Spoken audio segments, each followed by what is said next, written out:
welcome everybody to the Breachers VRML Season 2, Week 1. My name is Nightfire with 2 E's. I am your main conductor in today's journey alongside my co-caster, Heritage. Heritage, it's an exciting time to be getting into the VRML and to be getting into the Breachers space for Season 2. Yeah, and there is a lot more things that have been included inside of Season 2 besides, brand new season, one more new map, Arctic's officially in the map pool. But that trip to VRMLCon, especially in the North America side, where now, usually back in Season 1, obviously the stakes were, a lot more, it was more towards cash as well as HyperX gear, but now the stakes are a lot more higher with that ticket to Denver for VRMLCon, I believe, in July. Yeah, just like last season, that prize pool positioned to grow as we attach more sponsors to it. But the main item, so to speak, the main headline piece, the main ticket there, of the prize pool is that land trip out to play live on stage, first and second place in North America. And it all really starts today, Heritage. I mean, these are two top teams that we're going to be tuning into this afternoon, two squads that have experience playing this game at a very high level. Yeah, these two have been going at it for such a long time. Both of these teams have made both made them into that playoffs back in Season 1. Difference is that AESIR has fully won Season 1, while AESIR did win Season 1, while Aspect ended up just a bit short of what kind of everyone expected. Yeah. But now there's everything's changed during the off season before heading Season 2. Formula 3 is gone.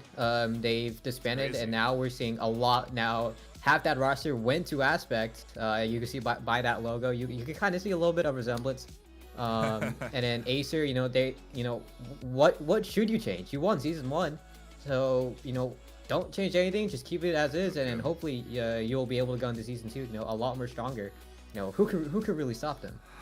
Start the legacy, so to speak, right now and keep riding that momentum. That's definitely what everyone that voted on seeing this matchup voted on to see, and so I think today, with over 45 votes on this match this afternoon, we are just now moments away to jumping into, I think, quite frankly, a beautiful start to Season 1. I think internally we've planned for us to be really focusing our attention on the veteran teams early in this season, in this Week 1 in particular. You'll definitely start to see a lot of new teams, new faces, fresh perspectives, fresh takes on how to play the game competitively as we get into this Season 2. But this is really kind of like the precursor, Heritage. It really is kind of like the what if, is A3 going to come in strong? Are we going to see these two squads bringing their best foot forward here this afternoon? I imagine that both of them are coming in super focused and ready to go. We are just waiting on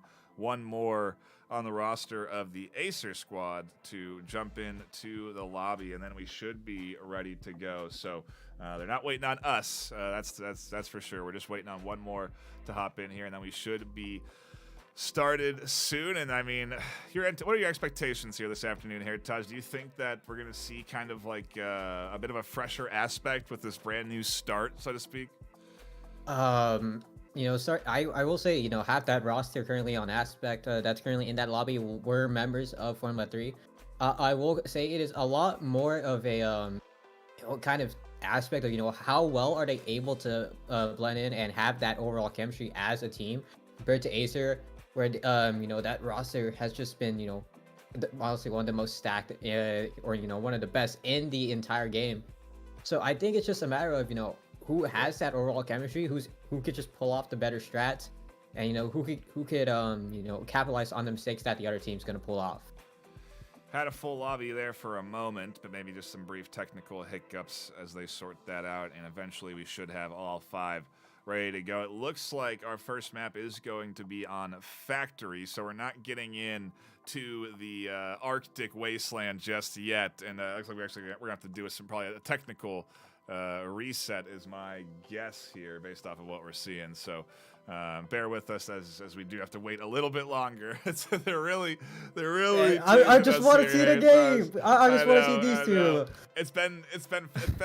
I mean, let's talk about it from our side. It's felt like forever, hasn't it? I mean, it's even though it's only been a month or a month and a half since we've had a fantastic season 1 finals, it's felt like it's been so long. Since we've been able to jump in and get behind the seat and cast some breachers, and so I've been waiting for this for a long time, and now it's like it's a couple more minutes. I can handle it, I guess, but do bear with us as again we do sort out these tech issues. It does look like it is just a straight up lobby reset, and so hopefully we can be getting back into things, although I can't believe it, but I think they changed the password in between the new lobbies. We'll sort things out here on our end. Anywho, appreciate everyone that is stopping by to that point and is patiently waiting with us for our matchup this afternoon. Again, we are just dealing with a...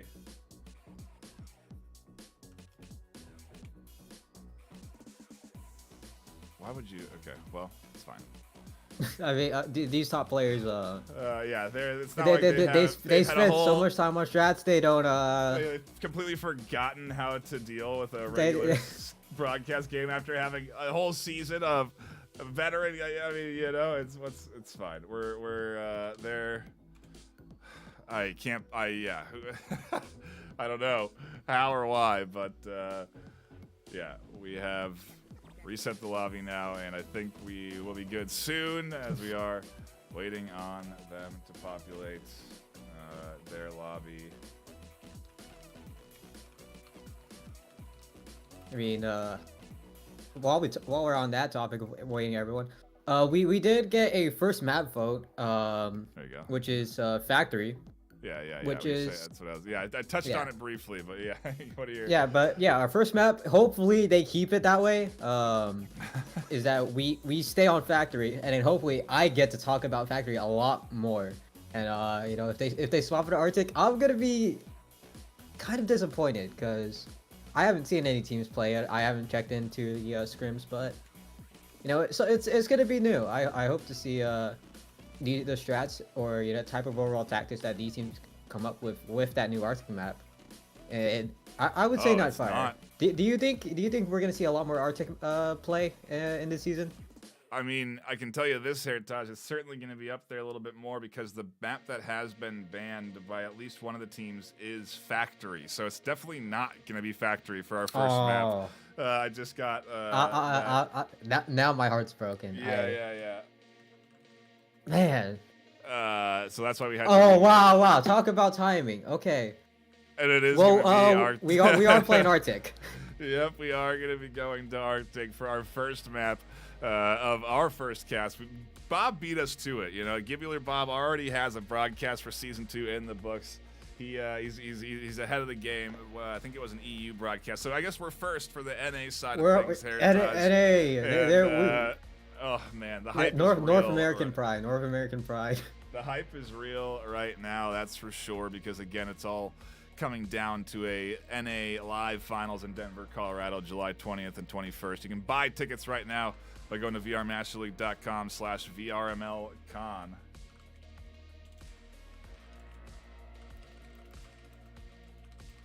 And it's finally time to get into our first map on Arctic to kick off Season 2.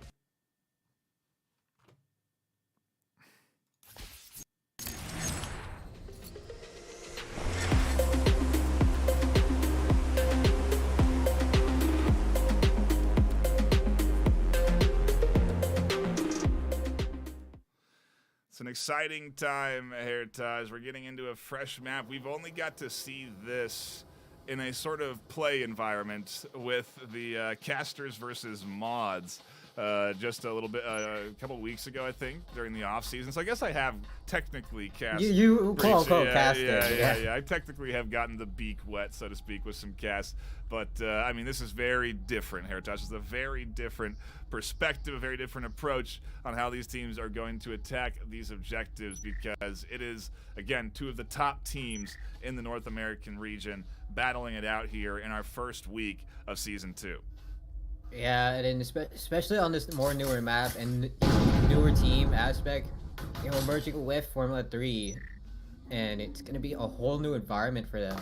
And then especially I think with the unique thing about this map is that if you're on that side of Revolters, you do not want to give up any type of hallway control. You don't want to try and give up any type of outside fight with the Enforcers. If they gain control of that hallway, they have a lot more options to attack with. Great nade toss that pushes Solo back right into a trap where Determined Fear springs out, catching the kill. Another great nade toss, and AESIR is coming out strong on the defensive turn. Another battle down the long hallway as Hotline finds one bot trying to fight their way here with Gizmo on the other edge. Another nade comes in from their side to frag the flanker, and so that worry is gone, and it's really just now the focus down onto B site, a 2v4 ahead of them, with Red positioned to attack as soon as they try and push forward. Yeah, just the control of hallway there, letting the tournament get, I believe, 2 or 3 picks right there, and still having full control of that green hallway.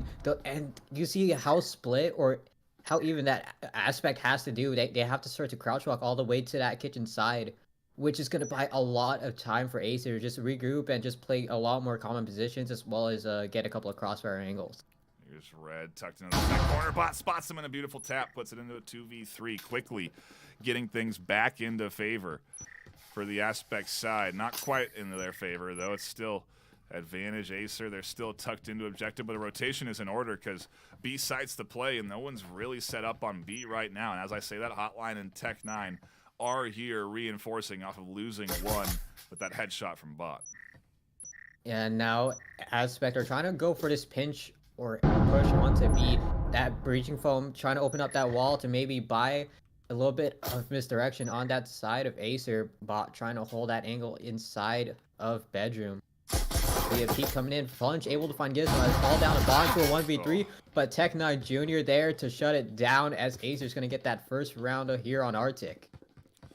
A nice opener for the AESIR squad, but Aspect certainly coming in focused. The pistol round, like we say, the great equalizer, so to speak, and it definitely was pretty dang close there. The headshots from bot, definitely something to keep an eye out for. The Taurus, a key element of the F3 team.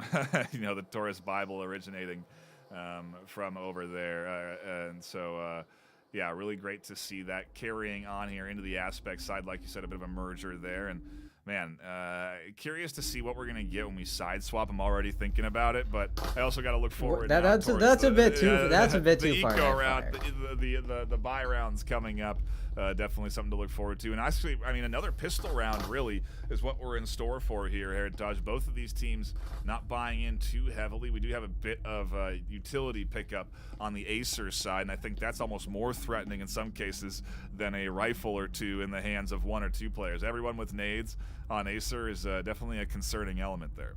Yeah, and a lot of teams don't use utility as, like, you know, a very powerful option. Utility in this game matters a lot because then you get, basically, it's essentially free info for like $200. You could spot like 1 player, deny any type of view, but now you see Aspect with that drone there, talking about utility, they're able to spot 2 of those tripwires, so that's going to be out of the play, as well as that drone spotting a couple of players, knowing that this blue garage area is in fact being defended by multiple players.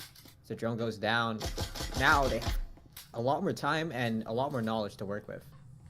Meanwhile, on the other side of the map, a battle unfolds. Solo scoops up Determined Fear on the top floor.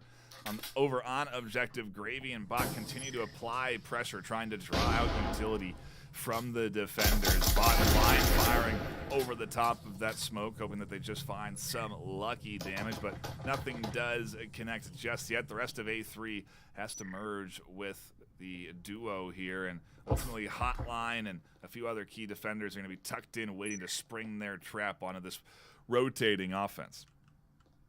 Yeah, there is no stim on that side of Aspect, so both of those players are in fact going to be stuck at those remaining HP. You know, Gizmo and Solo. Well, but Hotline's able to take down Gizmo, dropping that EMP on that floor, so that has to be retrieved. But yeah, enough time there. You talk about utility, just look at that health syringe. Hotline's able to go back to 100 and, you know, able to play a lot more risky now. Yeah, 4v4, even in the odds there with that pickup, but the EMP did get very quickly scooped up, so they're still right where they left off, so to speak. The 4v4, still something they're fighting for, and yeah, there isn't a option to heal up. They really need to get down one of these defenders that does have a health syringe so they can heal up Solo and go back to a 4v4 themselves, because it really is a 3v4 essentially as this trio works their way over towards B site, and there's a lot of ground to clear as they did pose an early threat. But interestingly enough, Heritage, this AESIR squad has dropped off their early aggressive positions and tucked back into the objective. Yeah, they know they have like 40 seconds left. All they just gotta do is just not play a lot more aggressive. They have everything to their advantage, and every time they go for a breach, every time that Aspect goes for that wall and try to open up a wall, AESIR just knows to just back off, let them come to you. As you see Plunge taking out Solo, Hotline able to take down Gravy, but the EMP plant is gonna start, but Red's gonna end it. Angel's the last one alive, but Red's gonna end it there, as it's gonna be a 2-0 lead for AESIR on this map. And they still have both of their syringes. Yeah, that's huge. That's probably the most important carry through for that defensive team, because that buy-in was basically just that, right? Health syringes and nades, and ultimately they get the round win, so they're coming out strong. Their economy is in a good space. They're able to full buy here into this round. A great double kill at the end there, maybe even a triple, I think, to wrap up that final that second point for the AESIR squad. And I don't know, Aspect's not off to a bad start, Heritage. They have some kills on the board, Bot with 2, Solo and Gizmo with 1 apiece, but you know, obviously not enough to really put them into a comfortable position, and really not even enough to get them a full buy this round. So we do only see a partial buy, although be it pretty close to a full buy. 4 rifles and an Omen on the side of Aspect coming in for them on their 3rd round on Arctic. I mean, I can't even believe we're here on a completely fresh map too, Heritage. We're getting to see the best teams in the North American region as of Season 1 battle it out here on a fresh map, start of season. I mean, you can't get a better ask if you're a new player too. I mean, what a great opportunity to learn how these top teams have been practicing and play this top map. Yeah, and you see how each team decides to approach each situation. Is you see that drone there coming in, able to spot Tech9 in that gym area, as that drone gives that indication that there is going to be most players. A Solo whip from that window, it will take down Tech9, as that's going to clear out a good portion of that map control. Now Gizmo and Angel trying to take a couple shots across. Gizmo does the cross, but determined stops it midway. So Nate there trying to back off a couple players. But as we've been talking about, they've just been, you know, such a strong team. AESIR just denying any type of approach, as the drone's going to be able to spot a couple players. Incendiary grenade trying to stop the turn, but ends a bit short, as how Aspect are going to try and attempt to open up this gym wall. And it's so clever how they have their lines lined up here. I'd love to break this down in a later analysis video or something, but Determined Fear watching one corner, Hotline with the other, and then Plunge firing through the wall, through the doorway specifically, so that these shots are effectively applying pressure into a space that maybe Solo, or like you saw there, one of the other attackers would like to tuck into. A nice flash comes in, Gravy scoops up 1, evening the odds with 3v3, and we're in a minute 40 left on round 3. A minute left. And Old Gravy drops that EMP, but Solo's there for that refrag as well. 2v2, Solo able to get 3. No, actually no, 2, but he has 3 kills in his bag. It's all down to Red into a 1v2. The EMP is dropped, so there's a little bit of time, but Bot through that vent, able to take down Red, as Aspect will get their first round. Get that EMP plan, get some extra money. Absolutely huge kill there that locks in the round win. The swing through from Solo to catch Determined Fear and a Hotline on the corner. That's not an easy shot. That's a slice right there that they're hitting here, Taj, on that corner, because that's the whole idea, right, of that angle you're peeking, is that you're just showing a little bit of your shoulder, maybe even a lean, maybe even just a slice of your head. But I suppose all the more vulnerable as we do see a good double kill connection there and a clutch double kill connection, dare I say, that puts Aspect on the board finally against the #1 team in North America as of Season 1. Aspect has fought back, and I mean, what a challenge, right, Heritage? If you are the Aspect team, you know, you're certainly coming together with maybe the strongest roster you've had, but if there was ever a test to see if you're ready, it's against the #1 team out of Season 1. Yeah, I mean, with the new aspect, you know, the form of F3, it's definitely a you know, new quote unquote new era of the other teams. As you know, I don't think anyone expected it. I think in the Bridge community expected us to realize this merge. You know, Aspect and Formula 3. You know, they're together now, and hopefully, quote unquote, they're a lot more stronger than back in Season 1. I mean, we'll have to see. I think we're going to see a lot of that in this season, which is kind of the exciting part, right? We're going to see a lot of new teams, but a lot of old faces too, familiar faces combining to try and make the best impression they can, because quite frankly, you need to start with the strongest roster you can put together for Season 2, because every round matters, every week matters. It's very important to be #1 and 2 at the end of Season 1. As of course, you still have to go through, I think, we're going some semblance of postseason. There still is some tournament play to also grind through, but hey, at the end of the day, we'll have a 1 and 2 out of North America that'll be fighting live on stage. And we'll be saying that a lot, so get used to it. I'm so excited that we can finally do something like this. We've never had the opportunity outside of, I suppose, Blaston and Ultimex last year to do something like this, where we have a regular season actually tying into a live in-person finals. It makes every game that much more exciting here, Touch. I don't know how you feel about it, but it really does. I feel the pressure for these players every game that we're going to get into this season. Yeah, I think especially with the weeks as they go on, and those matches are going to be a lot more punishing if you decide to lose any of those. You know, I think in those last weeks, everything's going to count. Your round wins is. I think it's going to be what matters heading into VRML count. Not sure where Bot found that kill, but he found one.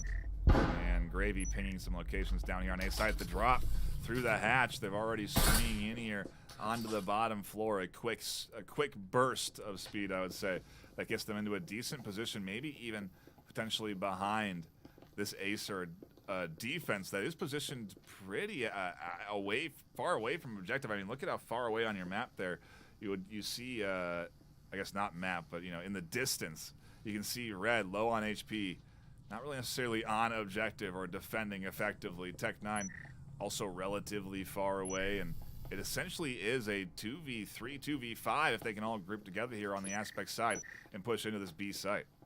Yeah, but the time's actually on them. The pressure's going to start. 30 seconds. Now there's 30 more seconds left. Flashbang toss, but the static field is actually going to be standing in that way. So a lot more time is going to be bought for that side of AESIR. They're able to clear that out. But now they're going to have to hard commit to this. Tech9 Jr. trying to buy some time. The plant's going to start. Solo able to find plunge. Hotline tries to swing and ends up getting punished for it. Is the EMP goes down. The difference with this patch is that it is no longer 1 minute. It is 45 seconds. I don't think it'll be matter as Tech9 tries to swing, able to find one, but immediately goes down. But it's all down to red. It's in just only on 2 HP plus that Taurus, and 4 players left alive in Aspect. There's nothing that red could do.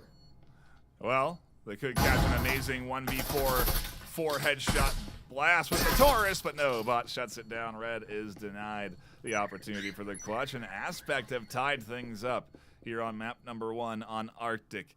It's the first week of Season 2 if you're just tuning in, and what a way to start it here, Heritage. And again, I mean, the first NA cast of the season, and we get a treat like this.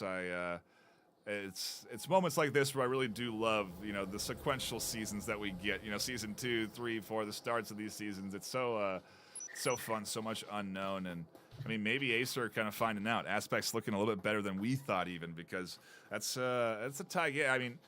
Again, I guess it's a question marks, right? I have no reference point of a meta for this map at all. You know, I don't know.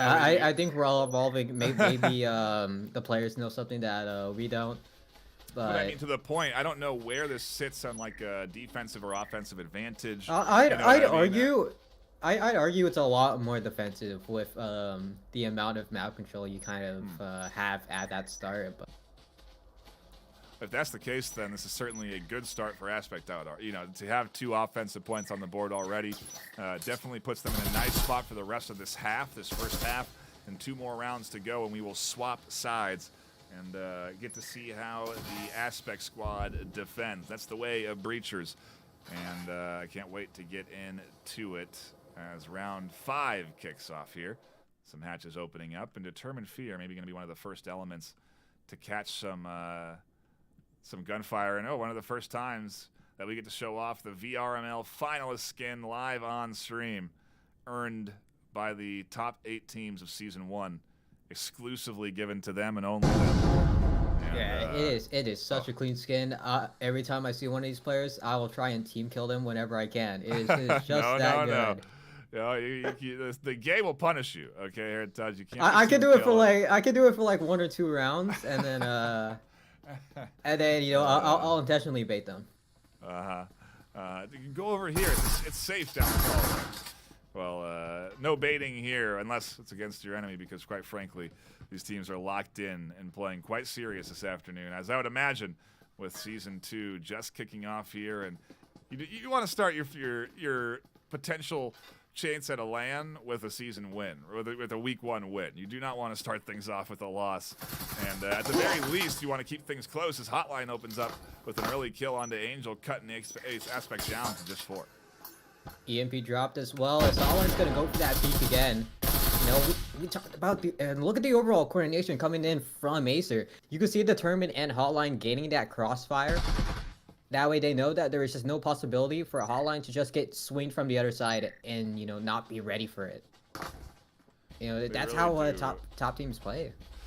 Yeah, and it's that coordination, it's that understanding of where each other is looking, and the trust that they're holding the angles that you think they should be holding, you know, and ultimately it does still, it looks, both teams have been demonstrating that, quite frankly, this afternoon. It's how Aspect have managed to put 2 on the board against AESIR, but still. We are down 1 on the Aspect side, 4v5, trying to push in to this B side, it seems, and Hotline putting up some resistance, does get tipped apart there. Solo finds a kill. Over on the other side of the site, Old Gravy trying to work their way up quietly towards B while the action unfolds between Solo and Hotline. Gravy does catch Tech9. A nice nade tossed into the doorway, gets Hotline down to a 1 HP, but they're still here and still a threat as Gravy scoops up a second. And Aspect is converting it. There is no way Red gets 3 and ends up closing the round for them. I thought that Aspect had this, but Red is just better. I cut the wrong replay for it, but an absolute stellar clutch up there from Red. That is why they're a top team. You know, it is those clutch moments. I mean, think back to the finals. You know, it was really nothing but incredibly big plays in clutch moments. Like, it delivered on all capacity. If you haven't watched the Season 1 finals, you should go back into the live VODs and check that out, because again, it is one of the there are some really good highlights on that VOD. Yeah, it's really that I think, you know, that 1vx clutch on ship alongside during that finals. Yep. It was good. I mean, not just the finals too. The whole postseason had tons of the postseason had some really good. Yeah, they were like, I think it's that postseason mentality, you know. Yeah, a lot more higher. It's always going to be on the mind now, right? Yeah, the postseason's always on the mind. With Denver on the line, now you got it. Everyone's pretending it's postseason. Well, we'll see. We'll see how the Aspect squad responds in their final round of the first half. After this, we swap sides and reset economies, and it's Aspect's turn to defend. And so they get one more chance to put up an offensive point on the board. For what Heritage tells me is a defensive-sided map, but I think that's still to be determined. We only got week. I'll let you say. We'll have an idea, an understanding after week 1. Okay, then we'll have a better picture, I think. Maybe. I mean, who knows? Even because how many people are going to play Arctic? You know, I don't know. Determined has such a good opportunity. It just maybe a swing, but that nade there gonna tip off a couple of Aspect players, knowing that there's gonna be a couple on that desk. A swing of Free Fire, Solo's gonna peek, ends up getting Determined. Sponge in that corner on the other side, just waiting for a peek. But on the other side, Angel's able to take down Tech. EMP's gonna be retrieved as there's a lot more front end approach. As Old Gravy catches plunge, trying to rotate to that side. Gizmo able to take down Red as it's all down to Hotline into another 1v4. Now the question is, can he be like his teammate Red and just pull off what's kind of unexpected? Swings in, catches the final kill, and Aspect lock in a huge offensive round on the board. Tie things up in the first half, 3-3. And apologies for that middle of the round full screen replay. I'm still getting. We're shaking off rust over here, just like I'm sure these teams are shaking off rust too, Heritage. I mean, that's the question, right? How much have they been practicing behind the scenes? How many scrims have they been doing leading up to this season 2? Has the announcement that came in Friday kind of sprung people into action? Were they maybe feeling a little bit more lackadaisical coming in? I don't know. You know what I mean? It's kind of curious to wonder because maybe this is, for both of these squads, the first time they're really feeling this pressure against another opponent in a while, because it's hard to find, I imagine, teams that can really, I don't know, I guess maybe not that hard. There's plenty of squads out there in the top 8 that can challenge a squad like Aspect or AESIR in a scrimmage, but regardless, it's stellar to see on cam these two teams battle it out here this afternoon. All I could just imagine is that's the stage. These players are in their own rooms, and then it would be funny if I would love to see the lanes that people pull off. Oh yeah, because it's like that the top A in the hideout where that little lean box. I'd love to see how they would pull that off. I imagine it's more in like the footsteps. I'd be curious to see if they do actually lean in real life, or if they just slightly shift their position a little bit in their play space to force that lean. But however it's done, we'll learn soon enough. July 20th and 21st will be the day we'll get to see these players in person playing this game, and I cannot wait. I guess maybe not these players, right? That's to be determined. That's a little bit presumptuous. It's not to say that these guys are going to be on stage. We could see anybody in that 1 and 2 spot at the end of the season too. Yeah, speaking of to be determined immediately shut down by that Taurus, one of the co-founders of that Taurus Bible. Now, I think it's a lot more interesting that these teams are starting to use verticality, especially on this map, because I haven't seen a lot more used back in season 1. As Tech 9 is gonna decide to pick Angel and it ends up working out for him. You're not gonna beat a Spectral at that range, as that hatch has been open. As Old Gravy's gonna be the one that called that out, has to tuck in. Otherwise would be in a lot of trouble. And the pistol round keeps things quiet here for now, as Hotline slowly inches their way closer and closer. The duo here with Plunge on their shoulder, pushing up towards Old Gravy. Such a bad spot. Or a good spot if they can spring the right if trap. they don't spot him. Oh, that's kind of ugly to see. Tech 9 ends up shutting it down. Gizmo finding 2 before he falls. It's back to another 2v2. Hotline finding 2 as well. It's all down to Bob, but he's 1 HP. Nothing to do with Hotline. It's good for 4. EMP plan to get that extra cash, as well as it's going to be 4 rounds here for AESIR. That's certainly a strong start from them. Great coordination, as you'd expect from a top team like AESIR, as they do pinch in and find those exposed Aspect defenders kind of rotating out into the open, catching a couple of good kills down that hallway, and ultimately scooping up a solid round win to open up their attacking set. And, well, dare we say, Heritage, that maybe we'll see with Arctic it's more of an even sort of situation. We do see more 3-3 splits in the first half. I'd love to see, maybe with this new map, the Triangle Factory team kind of finding their footing a little bit to some degree, right? I mean, finding the perfect balance in competitive play on a map. Okay, maybe that's a little bit presumptuous, but out the gate, it certainly is an interesting back and forth, and an offensive round goes to AESIR there on the pistol set, so it sets them up quite well here, and we are seeing, in comparison to Aspect, a little bit more aggression with Hotline picking up that rifle. Yeah, and especially going with that hero buy as well, I think it's a lot more interesting. because we would either see full buys or anti-ecos compared to saves. Usually you would see half buys, but I think this season is starting to get toned down a little bit with the overall new patches that came in. So it is going to be a bit interesting as the side of AESIR has made that decision to kind of do a split push. You can see Plunge as well as Tech9 able to break their way into these a lot more lower sides of Tech9 and Plunge. They enter the pit of hell as they immediately fall down to Gizmo as it's 5-3. Now AESIR, the rest of the members didn't even make their way into the building. No, it's a rare moment of maybe even miscommunication, like lack of coordination, who knows, but the duo was not ready. Hotline comes flying in with the rifle, and they'll lose that rifle bite into Old Gravy's hands with 3 left alive on Aspect. This could be the complete reversal that you do not want when you do make a committed investment into a round like this.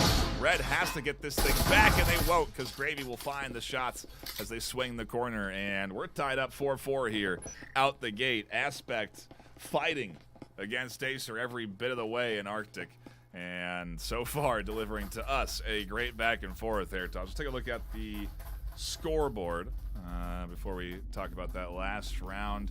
12 kills for Hotline on the AESIR side, 8 in comparison for Solo as the kill leader, but a little more spread out on the Aspect side. Yeah, I think, especially it does make sense. They're fully even on this round, 4-4, and Aspect, the stat lines are fully spread out. It shows, proper coordination. Even though on that AESIR side, although, Hotline does have 12, I will say that, if it was, a lot more spread out, we could see kind of this, 6-1, this 6-1 if AESIR were to have that same stat line as Hotline, but it is what it is, but I think, both teams are doing great so far. Look at the buy here from AESIR. I'm surprised that they're able to afford as many rifles as they have gotten, considering they only have that 1 round win, but maybe it's because they've found those kills. And Hotline, of all people, with all that cash, is the one that doesn't buy into that rifle. So maybe they either bought it for their friends or bought all the attachments. Either way, they'll open things up with a nice early kill, and that could be a rifle into the hands of Hotline if they drop through the window and scoop up the gun off of that downed defender. I don't know if they had one in hand, considering how aggressively they were positioned, but we're into sight already, into the action as Tech9 flies down an Old Gravy, tucked into a short corner, got one, can't get the double, quickly refragged by Red.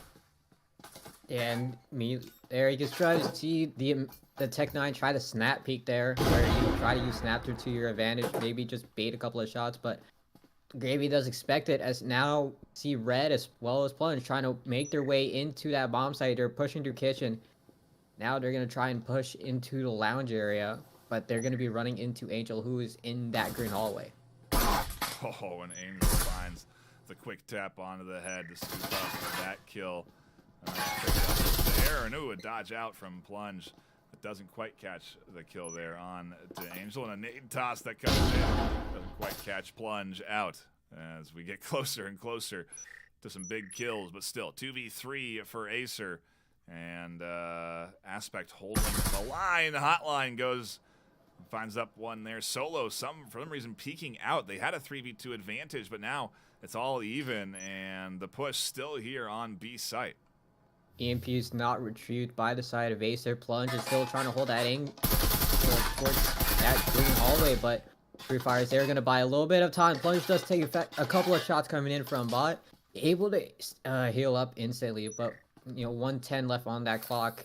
There has been a good amount of progress on that side of AESIR. They're able to get that EMP now, but they have to get at least one pick of these players on Aspect before they could try and hit one of these bomb sites. Yeah, A site still held down pretty tight, and they can easily swing to B if they need to. And so with Plunge and Hotline slowly working their way over, the clock does tick down.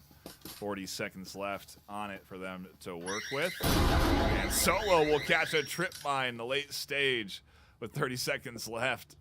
That's worst case scenario, I think. They'll open up the wall, and huge guesswork through the wall. Almost catches Plunge. Plunge will open up that wall, though, and get an opportunity to push into B-side. Bots there, and almost catches their demise. Angel will swing out, and great coordination from the duo. to put another round on the board for Aspect. And for the first time on Arctic, and for the first time in Season 2, Aspects take the lead here, 5-4. And now AESIR is going to be at a pretty big economic disadvantage, where now they're going to be a lot more forced on these, as what it looks like that Red's going to be opting for SMGs. Maybe they kind of want to have at least some type of advantage, maybe get at least one Vezin from that side of Aspect before they try and get, because from overall what it looks like from that economy side, it looks like that Aspect's definitely going to be guaranteed a map set to map point in that next round. But who knows, maybe AESIR is able to catch one of the at least one of the Aspect players off guard, find a Vezin, because what it looks like is that like every single player on AESIR, the moment they get a Vezin, it's like they're like robots in a sense. They're like the Terminator. they have lasers as their guns. They have arms they could shoot. So think back to the postseason, you know, and how many huge eco round clutches came through. There was like, I could at least like think of 4 or 5 moments where eco round clutches came in. So you know, again, every match that's played out across this Season 2 is going to be like a postseason match with the pressure on the line and the drive to get into the first ever Breachers LAN. I mean, come on. You know, on top of that, the spectacle of the VRML con. It's yeah. If you haven't got your tickets already, plan to do so or get them now. Just go to vrmasterleague.com/VRMLcon. And you'll get all the details about all of the games and what to expect. It's man, it's an exciting time as we get into another great series here to kick off Season 2. Another great round, I anticipate, as Aspect are defending, and AESIR looking, like you said, to just make a hero round, a 0 to hero round, as we call it, as with Viper in hand. And I mean, to the credit of Aspect, no one's sticking their nose out here. No one's getting over aggressive. No one's giving up a rifle into the hands of AESIR right now. Yeah, no one trying to budge on that side of AESIR. Only thing they've taken is a couple of shots through that wall there. Soldier Gravy trying to exchange a couple of shots at their hearing audible. It does knock down Determined down to 46 HP, and there is no healing syringe on that side of AESIR, so that's going to be a pretty big disadvantage. You know, looking at the overall firepower on that side of AESIR. They really need a pick, but it's not going to be easy, and the time is ticking down. 1:20 left on the clock for round number 10 here. And only 2 more left to go. Oh, goodness. First map, a great toss in. Does force some rotations, but another even better one on AESIR. Catches big damage done. More nades following up, and that one at least catching some damage done onto Solo. But in comparison, they have health syringes over on Aspect. They have multiple, so they should be able to quickly heal up. Oh, there's a tripwire. Good bait coming in from Plunge. In fact, trying to play time, but look how much time Aspect has bought by just defending them. The side fields can be taken away, but with only 40 seconds left, they are on that bomb site. But Old Gravy's able to shut down Plunge. Here's go finding Red. Hotline with that Viper, as well as Determined getting Hotline. To Hotline there. As look at that 0 to hero, as now the Vezins are in AESIR's hands. It's down to a 1v2, all on Angel to try and force this map point. But the EMP is going to start, and that's going to be a post-plant situation for Angel. What a tremendous push in, and I said it before. The eco rounds, you can never count them out with top teams like this, and that's just good quality coordination. Everybody finding the key kill, and quick, I mean, so quick for Hotline to get the Vezin into their hands. Just really exceptional play from the AESIR squad, as you would expect. That's how you get to be a top team. As Angel pushes in and tries to clutch things up, Determined Fear only getting a bit of HP damage. Angel is seemingly expecting the duo there down the long side, and they need to get this EMP defused. The time is ticking, and the force bait catches the kill out. Man, that EMP timer is going to be a big element this season, I think, Heritage. That certainly felt shorter, and the pressure was on a lot sooner for the last defender there with Angel. Yeah, I think in the old patch, you could take like a 20-minute nap and still have time to go for that EMP defuse. I think that's one of the main aspects. It is a lot more harder to pull off a fake, or you know, try and attempt a full stick. because Yep. you know you no longer have that extra 15 seconds, which are crucial in those 1vx situations, and it ends up being this really big disadvantage overall if you're in like I think obviously you're at a disadvantage in these 1vx's, but now you're at a bigger disadvantage with only 45 seconds left on that clock, and it gives a lot more time. And especially if you know how these top teams play and they know how to play post plant, it is very, very difficult to try and land that defuse or try to win a retake. Man, what a start to our first NA match. 5-5 going into round 11. Doesn't get better than this on a brand new map. You're watching the best battle it out, and it's a partial bye for Aspect now, Heritage. They're hurting after losing that last round. Yeah, because we do have a bit of a off meta buy with Gizmo on that Canuck just trying to hang out in that corner. You can see a little bit of those AESIR players trying to play a lot more on info now with Punch on that EMP. Does spot 2 players in that A bomb site. Or, oh, actually, no, it's B bomb site in that bedroom area. So now they just know that, hey, the green hallway is free to go. We could just try and force this pressure into that hallway, maybe try and execute a pinch. Because if you look at the overall utility usage, they have flashbangs to work with. They could try and make this push onto B bomb site, as this is something that Aspen kind of has to worry about. Foam is down on the wall too, so definitely a plan to open this up. Tech9 and Plunge lingering inside that gym, waiting to push their way through. And some quick guesswork. Maybe just to draw some fire out, and there's the opening. Here's the push. Everyone collapsing in. Gizmo still tucked in. Doesn't get blasted. There's the Canuck with a double kill that they fly through and catch. A massive cleanup there on the entry point from Gizmo. They'll go down from red, but not before absolutely wreaking havoc. Another kill getting scooped up as the rest of this AESIR team comes flying in. Aspect getting picked apart on defense, and it's a solo and bot to find the 2v2. That vent there as the tournament falls in is such a powerful position. Oh, talk about being on low HP. Solo and Red getting a bit of exchange, but Red does have that EMP, but Red is stuck. He is stuck in a very bad position. And now Red knows that there's one player behind him. He can't stand up. He's unable to go off a crouch. He's going to make the swing on the Solo. But Solo, with a good flick there, able to shut it down. It's all down into a 1v1. Is that possible? Lands that ding, but the range is too far. Solo's crouched behind that.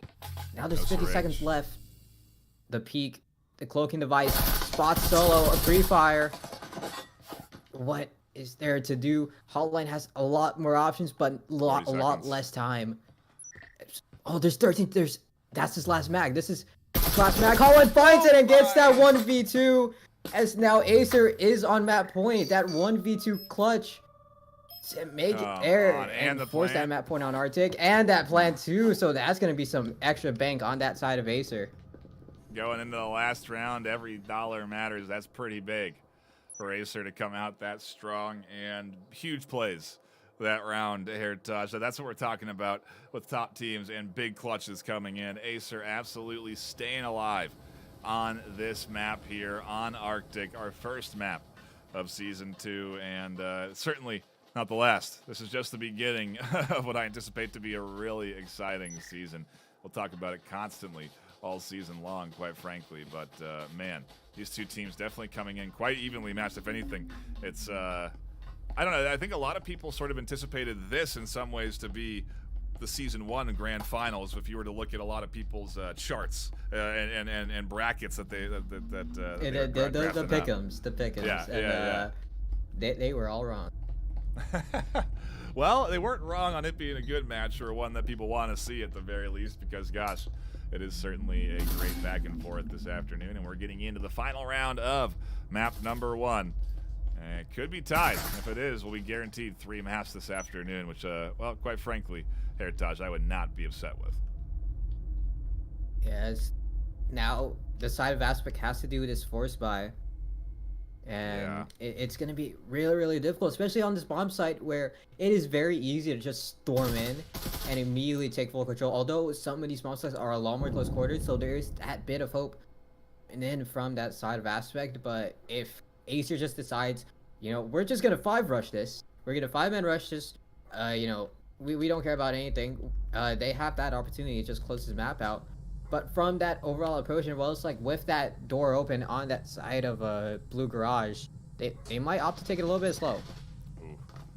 Gravy on the hunt on the bottom floor finds one. That's a big start to the round because, like you said, they don't have a great arsenal, so maybe scooping up a rifle, getting it into your team's hands is a big advantage. Hotline goes down to only 10 HP and continues to challenge before they do get any heals coming down their way. I don't think actually they have one in the area, so Hotline has to completely redirect where they are, get over to Plunge, who has the syringe, and heal themselves up because they cannot continue to challenge a doorway at 10 HP.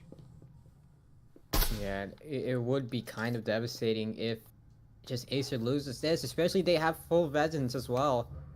But, you know, they got to find at least one pick, and then, you know, they're kind of back into Angel's kind of powerful position. Old Gravy actually through the wall, able to take down Determined. And I'm not sure what the call was, if there was just one little audio cue or it was a gut feeling, but that 5v3, it's still flawless for the side of Aspect. No damage taken from either side. Gizmo here with the Knut in hand. Found a double kill last round with it, and they're lingering here.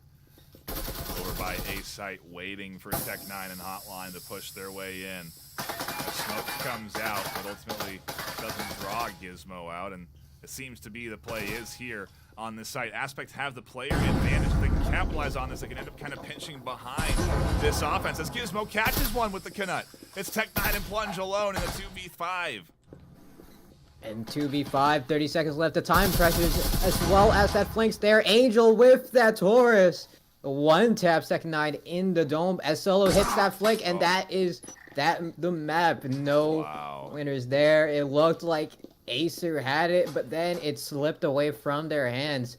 And Aspect to win it from a force buy. They won it from a force buy. Both teams did. It was two force buys back to back. Eco round actually into a force buy win.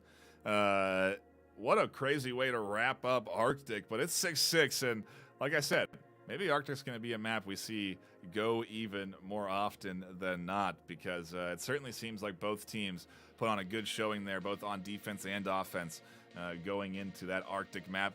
Now we go back to the familiar. Certainly not Factory, but at least now, Heritage, there's the variety of where we go, right? What is our map 2 and 3, because we actually have a bit of a deeper map pool to choose from.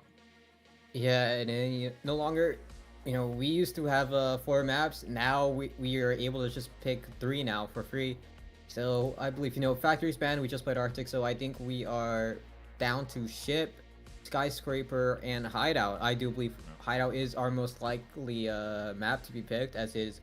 What do you say? It's a lot more even. It also allows other teams to just, you know, do whatever. And I will say some of the bomb sites are favored either way. Like, you know, one bomb site could be favored in that side of Revolters, one could be favored of Forces, but who knows what map? Hopefully Skyscraper, because it really is a rat's paradise. And yeah, and I'm a pretty big rat myself. I'm interested to see if, you know, we ever do get changes. You know, like, how big of a change would you need to make to some of these maps to really make it even? You know, to kind of get rid of some of those advantages. Is it as easy, like in some cases, just like adding an extra breachable wall? I mean, I feel like it could be, right? If you add one breachable wall on certain objectives, that could change everything in terms of how it's approached, right? Yeah, I think just one change is I think a good one would be, you know, back obviously I'll mention it again, Skyscraper. That conference bomb site. Obviously, there's only one breachable wall, but what if we just added that second one on that hallway? There would be a new element of play into it. Yeah, you still have that hatch, but now you have 2 more areas to try and attack. So right, it could change it from being revolter sided to attack. Defend, yeah, it certainly would be interesting to see. But the wish list stuff, right? Stuff we can dream up down the road. For now, it looks like we are going to Hideout for map number 2. Man, I called it. I'm so good at predicting. I should do the connoisseur votes as well.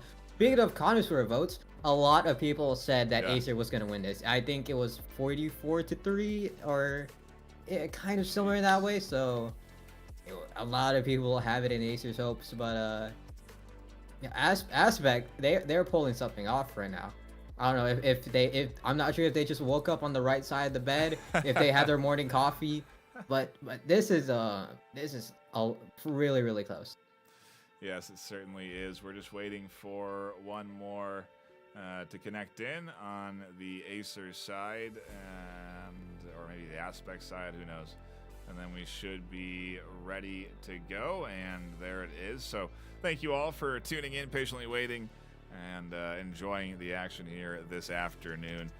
One more reminder to pick up your tickets if you haven't already for VRML Con 2024. The announcement went out on Friday.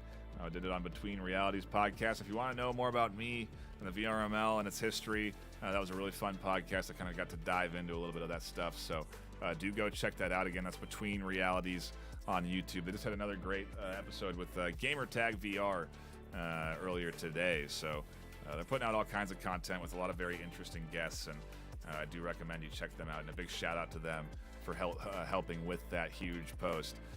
We're ready to go here, Heritage, into our second map. It is going to be on Hideout.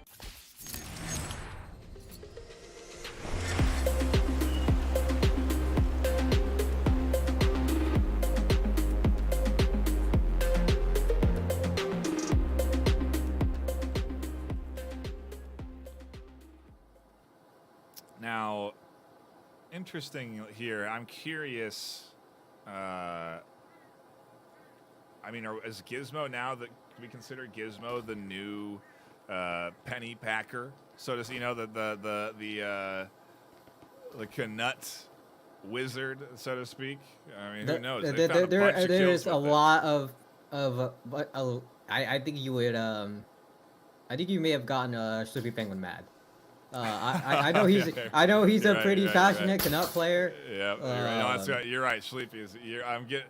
Sleepy's in the chat, yeah, but don't come at me. That was all night fire. I can't. I struggle. But hey, maybe Gizmo's certainly coming in here strong again. Putting up a case for the Knut on eco rounds or partial buys. That's for sure. Definitely helped keeping Aspect tight against again. One of the best teams in North America, so impressive to see. And we're back into the action, and I got to swap teams because Aspect's the one on the attack, AESIR on the defense for our second map of the afternoon. Yeah, and then a lot more slower approach this time. Usually we'll see teams just try and open up garage doors. Angel's actually able to spot red, trying to lurk inside that main lobby. Now Angel's going to be pushing up here into living room.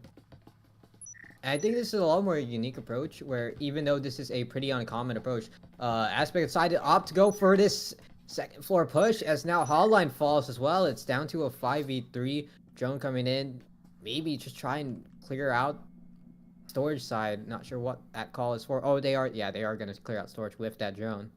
But I think it's a lot more interesting that Aspect's actually going to go for the first floor push rather than trying to go for garage, where it's a lot more up close. So it's pretty unique from the side of Aspect. Good read from Beast to back off of the position there. They would have been collapsed on by the entirety of the Aspect team. They've tucked in to the objective, and they toss a nice nade. Try to get it to the doorway. Can't quite place it where they want. A counter nade comes through, gets a nice little bounce off the top, and doesn't catch Beastark, who stays tucked in. The full press from Aspect coming in here as Beastark battles their way. A great nade from Jehui as Beastark swings for a kill themselves. Keeping things alive, they can't fend off the EMP plant, which does come through. And now it's a 3v1, make it a 2v1, make it a 1v1. Gizmo trying to fend off the rotation from Jehui, and now the battle over the center, and Jehui clutches it for AESIR. A big pistol clutch that puts them up with a round win and an EMP defuse. Yeah, and the 1v3, yeah, show the celebrations there. Someone make that a GIF. Someone tell one of the moderators to put that as a sticker, because that is memeable. Yeah, so celebrate the 1v3. You earned it, especially against Aspect. Uh, that is something to be proud of. A massive clutch there, and impressive to say the least on the pistol set to lock that in with an EMP planted. And I think what we really saw there, Heritage, was the impact of not opening up that wall. You know, oftentimes you'll see that outer wall opened up so that you can easily rotate out after making the EMP plant, but essentially everyone was trapped inside of that gym, and it just did not go the way of Aspect. AESIR out to a good start on defense here, and now they'll be able to get aggressive on defense with a rifle buy going into Hotline's hands. Yeah, and going with that hero buy as well. Now this is a lot, arguably one of the more easier sides to defend, as long as you have full control of that hallway, as well as living room, and you just defend garage. You know, arguably good enough.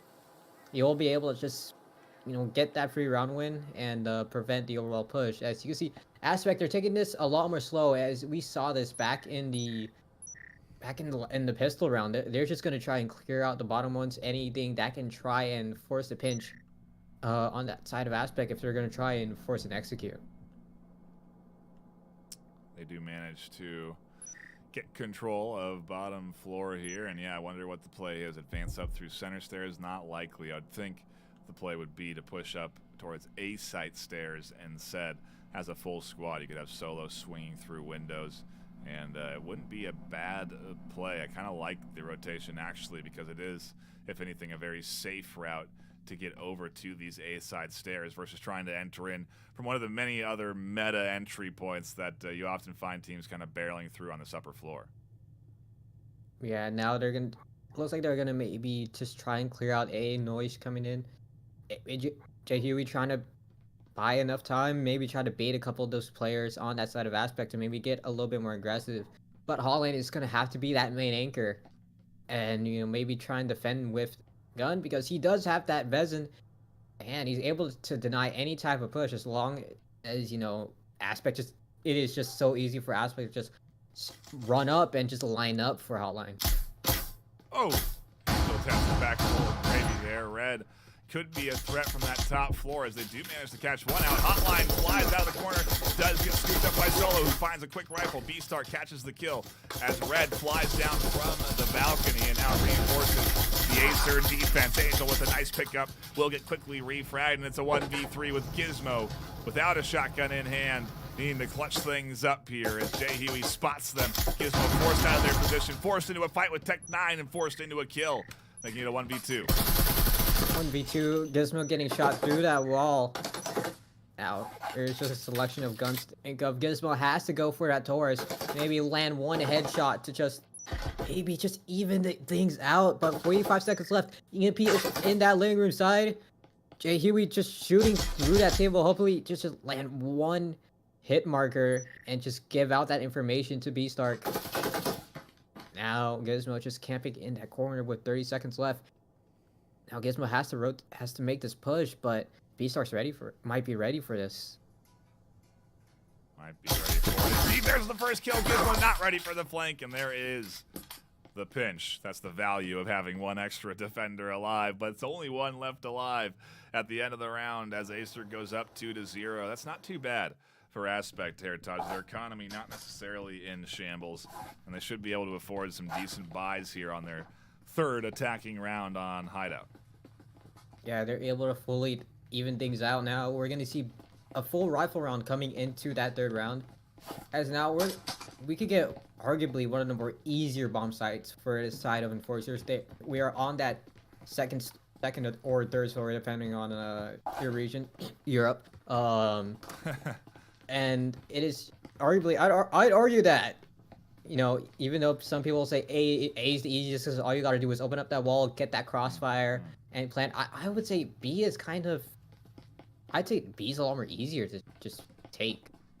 The untapped resource of B is where teams need to shift their attention, is what you're saying. Well, it does look like, at least, there's some potential for a B entry point from Aspect here, as they are set up at the stairwell and drop down stairwell hatch. Also open up that main hatch at B. little drone work will follow up, I presume, their entry point. And Angel trying to find a very interesting roof bang. I don't know. I've never seen shots like I suppose I have seen actually shots through the roof on this map. It's definitely something that does happen, but won't find anyone in that corner, and ultimately they'll kind of free up the team to push in. Red will actually reinforce, again, that common defensive position. You can see the shots that were shot through the roof landing on the floor here, where Red would be in a normal defensive spot. Angel catches a huge kill. Now Jay Huey has to reinforce nades and ultimately be really kind of open for entry here. Yeah, now Beanstark in the hotline trying to exchange the global shots. Is able to shoot Gizmo through that wall, knocking him down to 30 HP. But look at the progress that Aspect has made so far. They have full control of this long hallway. So nade's going to be tossed a bit short. They do have bridging foam on that wall, but it's just a matter of time when they want to open it, as they are going to do it, as Hotline does get spotted in the open. Old Gravy able to take down Hotline. It's down to a 3v5. Beastark being that lone defender inside that server, getting shot through the wall though, but there is so much pressure on Beastark, there's nothing he's able to just do. The smoke coming in, it's going to be a double smoke show from where it is, but that's going to give Old Gravy the clearance to try and get this EMP down if they're going to be able to. Yeah, they cannot see through these smokes. Tech9 and Jay Huey denied vision as Tech9 flies through the smoke, catches one, gets quickly punished. Jay Huey alone has had some big clutch rounds before, but a 1v3 with an EMP plant down is definitely a tall order. Yeah, good luck trying to get this EMP planted, especially where it's planted for. You get that up on the wall, you could just go out towards that window side, play a really dirty pixel peek, and it is just very, very difficult to try and defend as Jay Huey is able to find Old Gravy. But that time winds down, the time pressure's there. There's just nothing that Jay Huey's able to do, especially on 17 HP. Tries a big pixel peek. Angel ends up short. Now Aspect get their first round on board. A big first round they managed to lock in, because if they didn't, they would be in a very bad spot on the economy. They lost a lot of their investment there, even on that round. So they're still not really in a great spot going in here. They're going to have to spend a lot of the cash they do have, putting them in a very dangerous position for a loss, because then they won't get that round loss bonus if they do lose now, considering they're coming off of a win. It's all, I don't know, it's very interesting to consider all of the elements, but this round mattering even more than the last one for this Aspect squad, because they could be in a very bad space here before the transition, before the second half, if they can't get the round now. I mean, you really don't get a lot of opportunities to find offensive rounds on Hideout. You know, you have to seize every one you can get. Yeah, and actually now the picks are a lot more vital. I think there's a little bit of the economy shift, as now we're going to see a little bit more of a hero buy coming in from Jay Huey. And especially on that basement side, as we've seen him before, but if you're going against a full kitted Vezins, you know, all 5 of them have it. The question is if are you able to win that eco advantage and you know, kind of humiliate, quote unquote, humiliate Aspect in a way. A big round on the board here. AESIR obviously wanting to lock this one in to put them in a position where they can really kind of steamroll the first half and then lock in the second map, take the series. That's serious. I mean, I think we still play. Yeah, we do still play the third map out for all the rounds, but you know, at least got the series win locked in. As Red here, do we play? I believe we will play a third either way, because oh yeah, you're right. The first one was 6-6. No, you're right. You're right. I forgot that we tied our first map. Crazy. So yeah, we won't even have a winner here off of this map win. So I guess I suppose at this rate we could be headed for another 6-6 for map 2, and then it could all come down to that third map. Yes. Now it's always this same strat coming in from Aspect. They'll always clear it, and I feel like that AESIR kind of need to find this way to punish Aspect, because this is what they've been doing for the past 4 rounds. They're just gonna clear everything out. They're gonna start with either the top or bottom floor of the bomb site and just work the way on it. And it's something that, yeah, it's kind of a tell at this point for this side of Aspect, as the drones actually get shot early. I believe from Hotline that ended up ending that drone a bit short, so no info to work with on that side of Aspect. what is the play for the offensive side of Aspect? On the other end, we do have a patient AESIR defense tucked in and waiting for a push to come through. One rifle in hand, and I mean, quite frankly, 4-4 is not a bad space to be, considering the investment that was put into this round. Any kill that gets connected by AESIR is a bonus in reality, as you don't really anticipate to get the round wins with so little on the weapon front. But as I say that, Jay Huey finds the first. A nice nade comes in. The flank coming through here from Hotline. Jay Huey with the second. Angel gets flanked. They'll go down. And just like that, Gizmo's alone. In the 1v2, albeit, but still alone on the offense. And they'll go down to Hotline, who scooped up a rifle off of one of their players they've killed and finds the final kill. AESIR alive and well. 3-1 lead on map 2. Yeah, and Jay Huey there, doesn't even matter that he got team killed by B-Stark with that own frag grenade. They got that round as, now I believe this is round 5, and it is going to be a lot more of a split economy on that side of Aspect. So we're going to see a little bit of a half-buy from Aspect, so it is going to be a lot more difficult for them to just try and take a site. Now, the question is how are they going to try and approach this? They can't go towards... It is going to be a lot more harder to go into garage, where it's more than likely to be expected. And if you know top level hideout, that's going to be shot instantly through that B wall.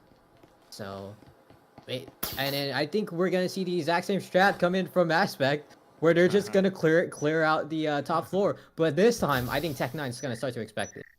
I mean, look at the entire defense here, putting trip mines on this top floor. Tech9 up here, like you said, Red with a rifle in hand. A Hotline. Everyone, they're quite stacked here up on this third floor, anticipating this move from Aspect. And already the drone doing a bit of identification, but does go down quickly.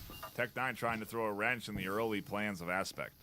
Smoke grenade there to deny that vision of Aspect. That's going to be able to have Tech9 Jr. kind of retreat. Now the wall can open as Tech9 was caught in the open.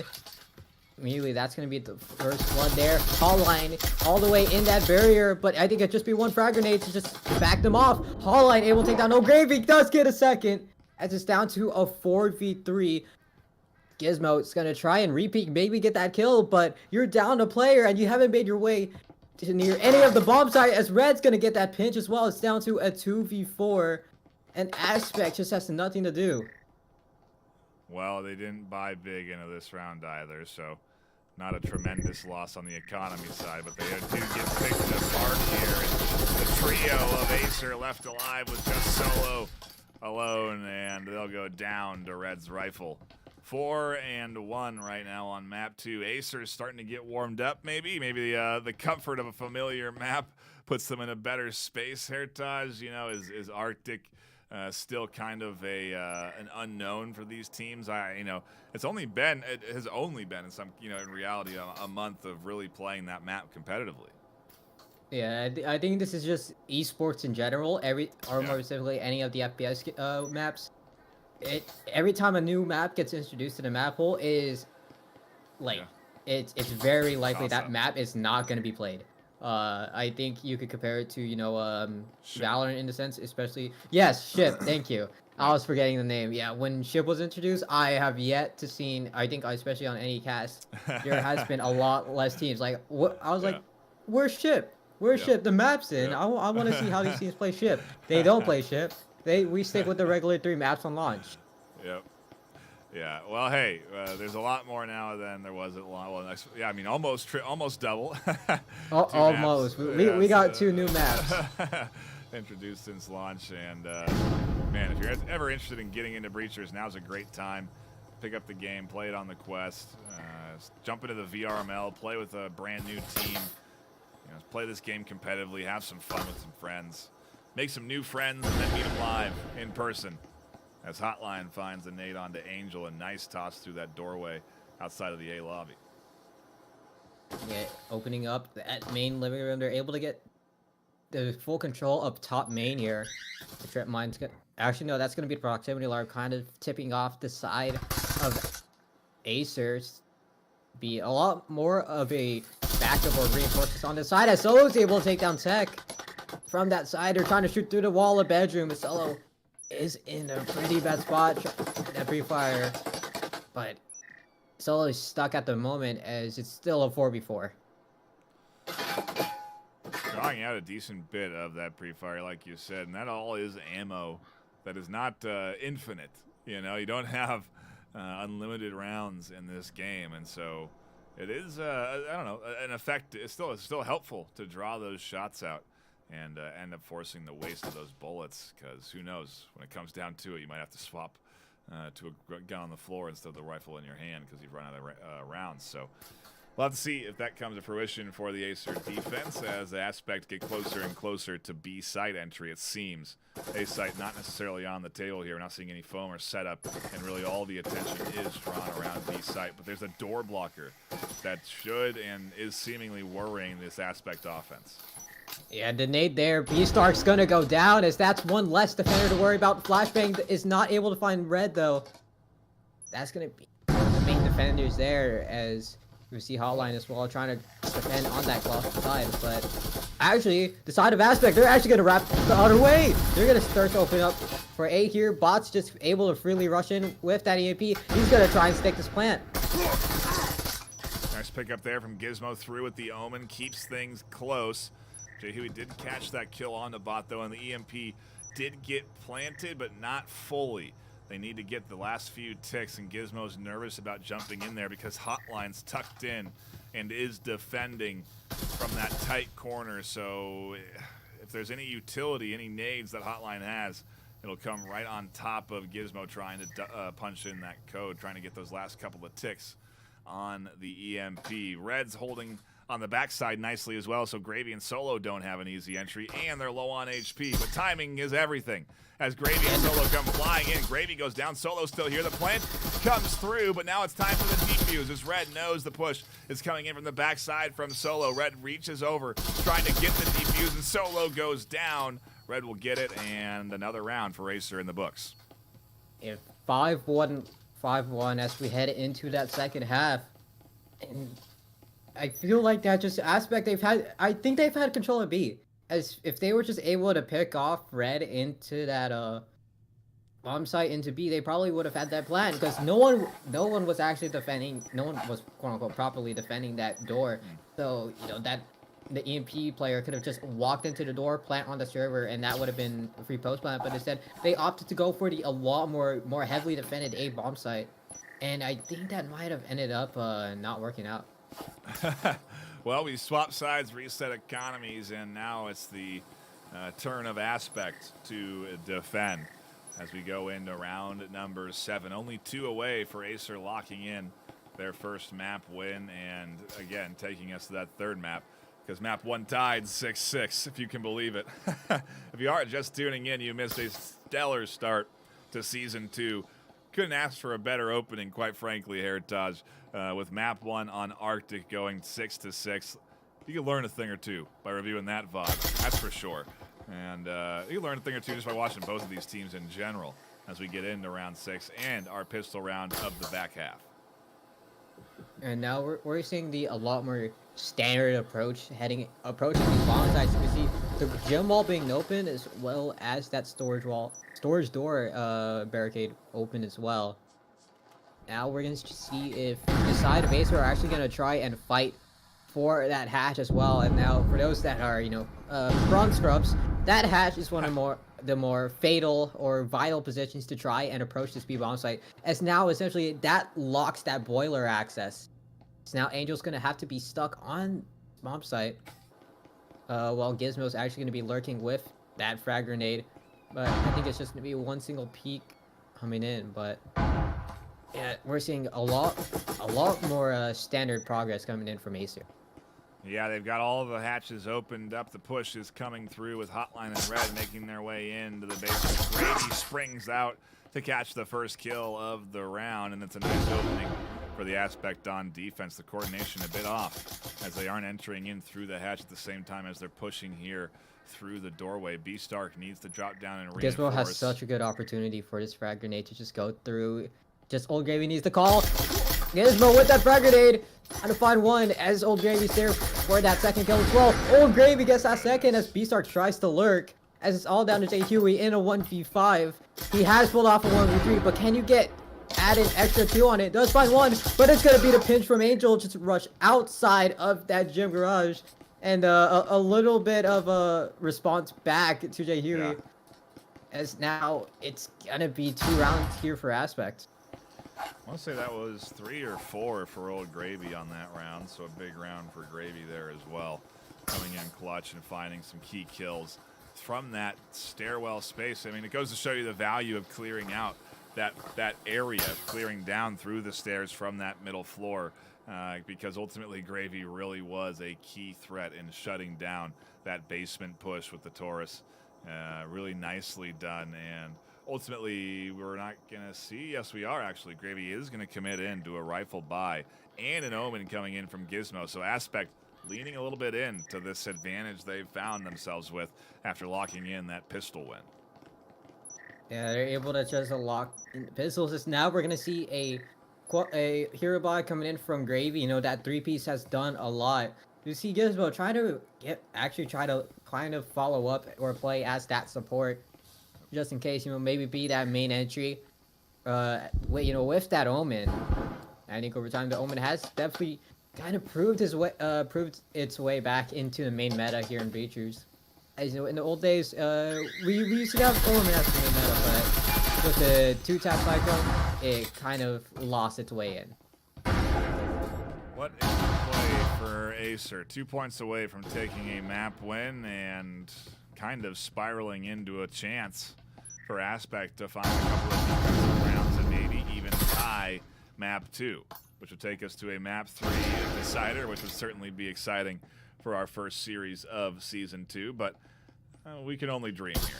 Okay, a great nade toss comes in, forces Gravy to push forward, but a convenient smoke denies vision and opens up an opportunity for Gravy to find a blind shot through that smoke. Solo will catch a kill from the stairs out onto one of the main entry points, and it takes AESIR down to just 3 in that garage space. Aspect full on health and comfortably defending their bomb site.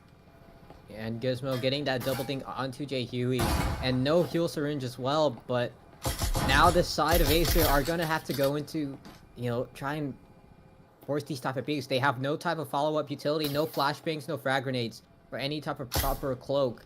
So they're going to have to go into this these peaks a lot more dry. They won't have any type of utility to, you know, maybe get themselves a little bit of advantage. You know, comparing that deficit to a Vezin or an Omen. You know, there are still 5 players on that side of Aspect. Tech manages to swing in, gets the foam onto the wall. Not before taking a bit of damage, but does crack it open, finds the kill. The rest of AESIR trying to work their way through, but threatened by the flank from Solo and Beastar trying to work their way up through the hole in the wall they've opened. It is, well, time ticking with a minute left, not on their side. Yeah, 1 minute left. Solo's going to start this rush, and they're just going to try and make this peak.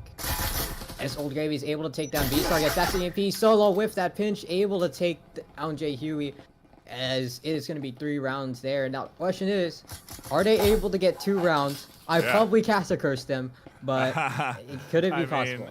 Who knows at this stage? I feel like Aspect are really in control on defense. They put up a very clean 2 defensive rounds, a pistol round, and that one locked in there. Now we're getting full buys from both sides, but not even necessarily full buys as Beastark's going into a Cadillo versus a Vezin, although the Cadillo is certainly a viable element these days. You know, I think we're seeing a lot more viability out of some of these mid, range weapons that you would see.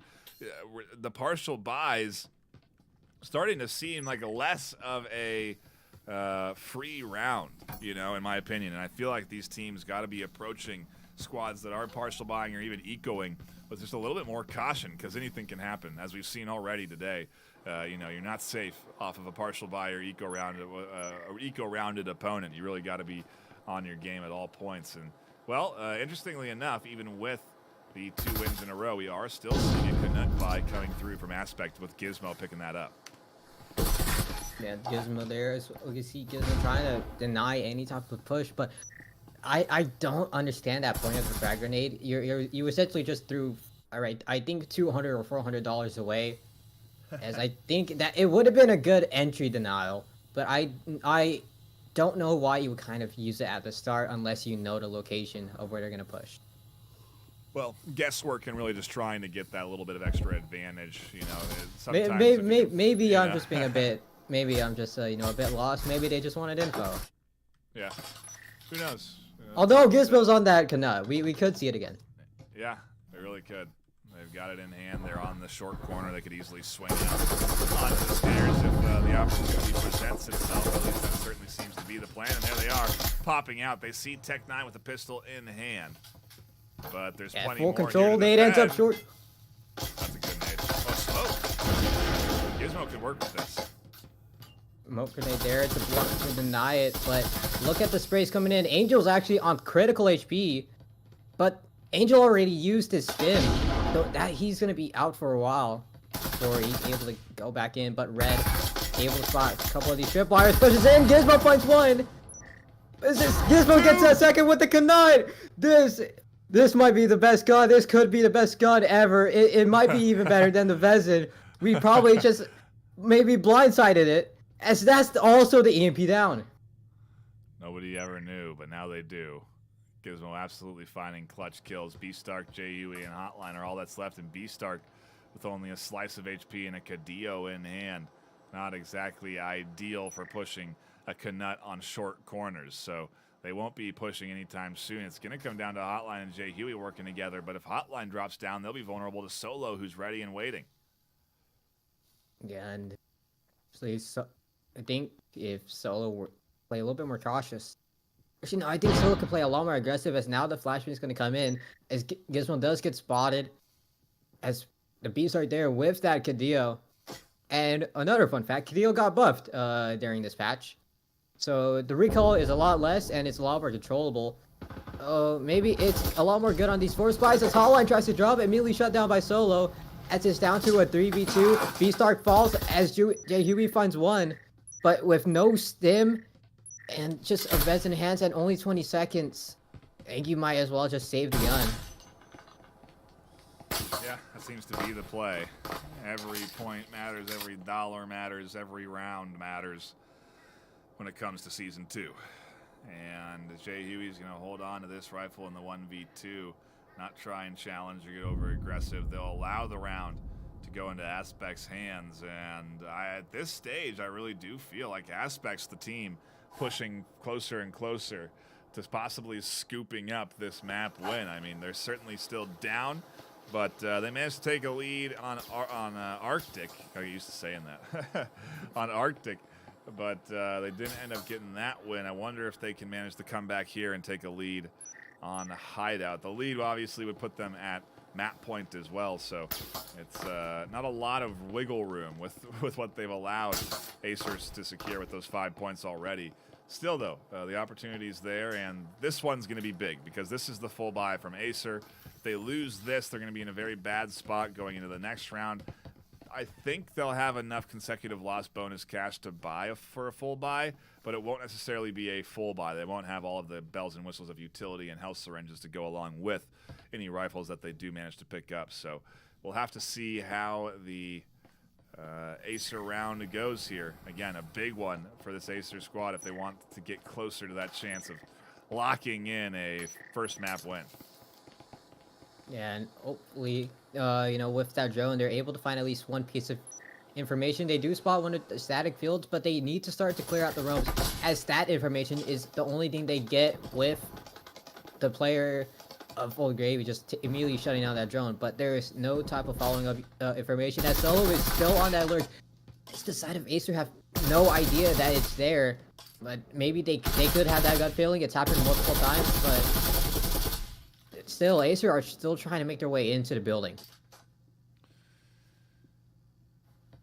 B-site locked down here with that guesswork going through the walls, keeping them off of garage. They've got Solo on the top floor, and interesting to see AESIR being the ones kind of slowed down. I feel like they've been setting the pace in a lot of cases today, at least on Hideout. But after a few consecutive losses, maybe they're starting to think a change of pace is required, and going in a little bit more cautious is what's on the menu, as they do take their time, work their way into Garage, and now have an opportunity to gain a little bit of ground here over at B side. Garage wall open, smoke. And actually, incendiary toss as well. I'm surprised it's not a smoke grenade. Maybe block that vision of the side of AESIR, where they just won't be able to get into that bomb site without trying to pre-fire a couple of angles. But yeah, no progress made on that side of AESIR, and this is the thing that I think I've been saying over time, that I think Aspect has just been a lot more dominant now. Maybe they're obviously a lot more comfortable on that side of defense, as it's gonna be a wave of bullets being shot through that Garage side as well as B-bomb. They're able to clear out Angel on that power position of trying to get behind that counter. It's so devastating, and now AESIR no longer have that pressure. Yeah, they worked them out quite nice with the coordination with their rifles. Now that push should be coming in. 50 seconds left on the clock. There's no rotation to A coming through at this stage. B is on the menu. A nade and a kill for Hotline with a double to open things up, and Aspect's down to just 3 as the smoke comes in on the backside. Tech9 and Jay Huey pushing in as Jay Huey tries for the plant. Angel finds the double though, and the plant gets denied. Solo shoots up another. It's suddenly a 3v2, making a 3v1. This is the flank that the side of AESIR had to worry about. They weren't expecting Solo. That ends up giving them a pinch, as Red has to push through with 20 seconds, and the Angel there, as we are tied 5-5. There is just an incredible comeback. They're able to get some of these stims. They're able to get 3 stims, which is such a massive advantage for the side of for Aspect. That is going to sting the AESIR side a bit. Like I said, a big clutch round that if they were to lose, would put them in a bad spot on the economy. They are able to afford rifles, but that does mean just rifles. Very little utility is going to go into their hands on top of that. And I guess maybe, I guess with the 4th consecutive loss, they're opting for maybe utility over attachments. Or they're just managing their economies effectively and maybe having one player avoid picking up. Yeah, they're having a they're having a fall player with, I think B-Sock is just going to be buying attachments and just going with that Taurus alone, just in case they need that fallback. But yeah, the side it should be good for them.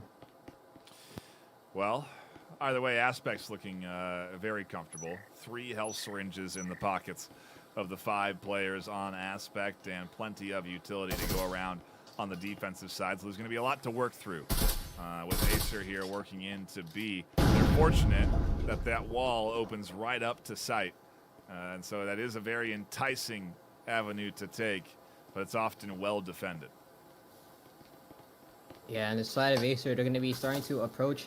They're able to open up this garage wall, so they are going to start with the more direct approach. Their toss, the static field actually goes the wrong way. I think AESIR just wanted to maybe, and stop that pinch, but now it gives it there. But Tech9 is actually able to take down Ball with that frag grenade.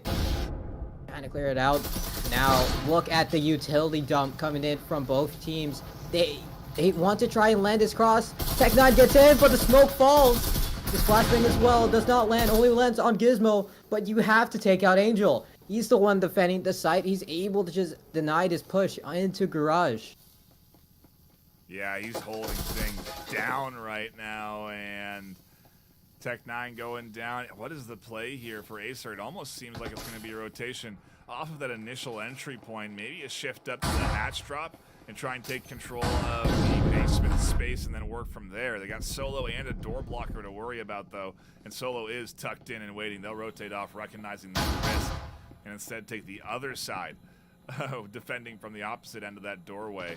Ultimately the right choice, it seems, unless, of course, the swing comes through from B-Stark to catch the kill there. But it's all a guessing game, as Solo does tightly tuck in and try and anticipate where this swing is going to come from. Angel, again, a key element on this B-side defense, and maybe it's an A-site rotation. That's the plan here coming in from AESIR. Yeah, AESIR, yeah, they're just going to go for this rotate. I believe Red has that breaching foam as well. So it is, they spent so much utility. They're able to go for this rotate, but Gizmo, he might actually be able to hear it. There's a proximity alarm that's going to give that info. As you can see, the side of Aspect, they're gonna start rotating, and now 50 seconds left. Now they're starting to anticipate this as the wall immediately goes down. Now they know that they could push either as the side of AESIR. They could push either side, and Aspect has to be ready for it. All the cash in Aspect's hands means that there's extra utility lying around, like those audio transmitters, that is giving away these rotations from AESIR and keeping Aspect ready and waiting to defend the proper bomb site. A definitely is the play here, and it has to be. With 20 seconds left, Red has to push in and get this plant now before the clock ticks down. 10 seconds, 12, the push comes through. They have to get the 3-6. Gravy catches the shoulder. Red tucks in and gets the EMP plant. Yeah, but now Jay Huey alone in a 1v4. The push is there. Jay Huey gets one, but immediately falls to solo. They're able to get that defuse, and now they're on map point.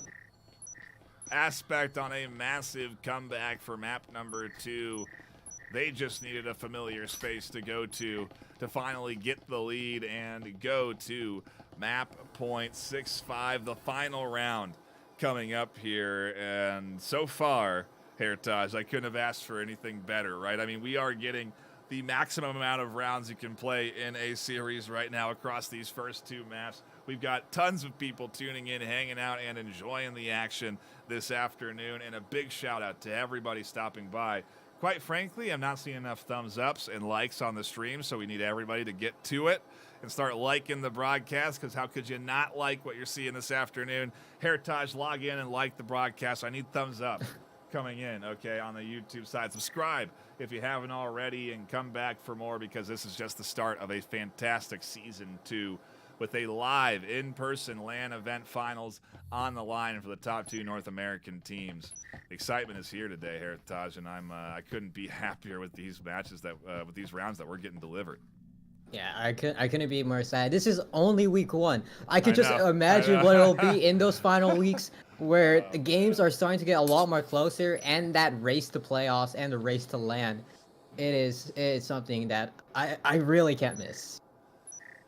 Well, no one ever said it was easy being at the top, you know, and AESIR are maybe finding that out, that their first opponent being Aspect is not an easy round to win, an easy series win like they were maybe hoping for to kick things off with Season 2. And, well, we'll have to see if AESIR can put one on the board and tie our second map up. It's a full buy for both teams, I suppose, unless you consider the Cadillo. Well, there's the Cadillo and an Oral coming in, so definitely not a full buy for AESIR. A forced one at the very best. Yeah, of course, there you can see the Cadillos as well as the, I don't know what gun that is. Oral. I'm probably blanking. There it is, the Oral. I haven't seen that in play for a while. But Hololine with that it will take down Gravy. That's one of the factors to force this tie. But the smoke, they're gonna go live. Now that's gonna block off a couple of angles, but I think that was actually more of a disadvantage on that side of it. But actually, Aspect's gonna find 2. The EMP plant is actually gonna go live, but solo from that top. You can't let that lurk just happen. But Hololine able to take down Gizmo. It's all down to Solo in a 1v2. But the question is, can Solo land that 1v2 to get that map win? Or will it be AESIR to force another draw and force us to a map 3 decider? I mean, we're going to map 3 regardless to figure out how this series ends. So it's definitely different if Aspect are the winners here or not. 6-6 for map 2. We're dead even between the top teams in North America in week 1. It is a map 3 that'll decide how this series unfolds here.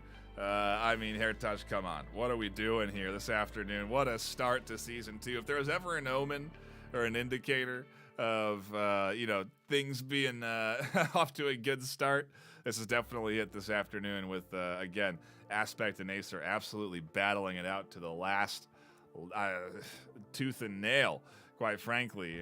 And, hey, now we get an interesting conversation, Heritage, we've never had with Season 2 on the line here.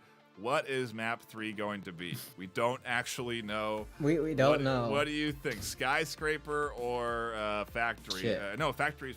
Yeah, skyscraper or ship. You're right. Yeah. Skyscraper or ship.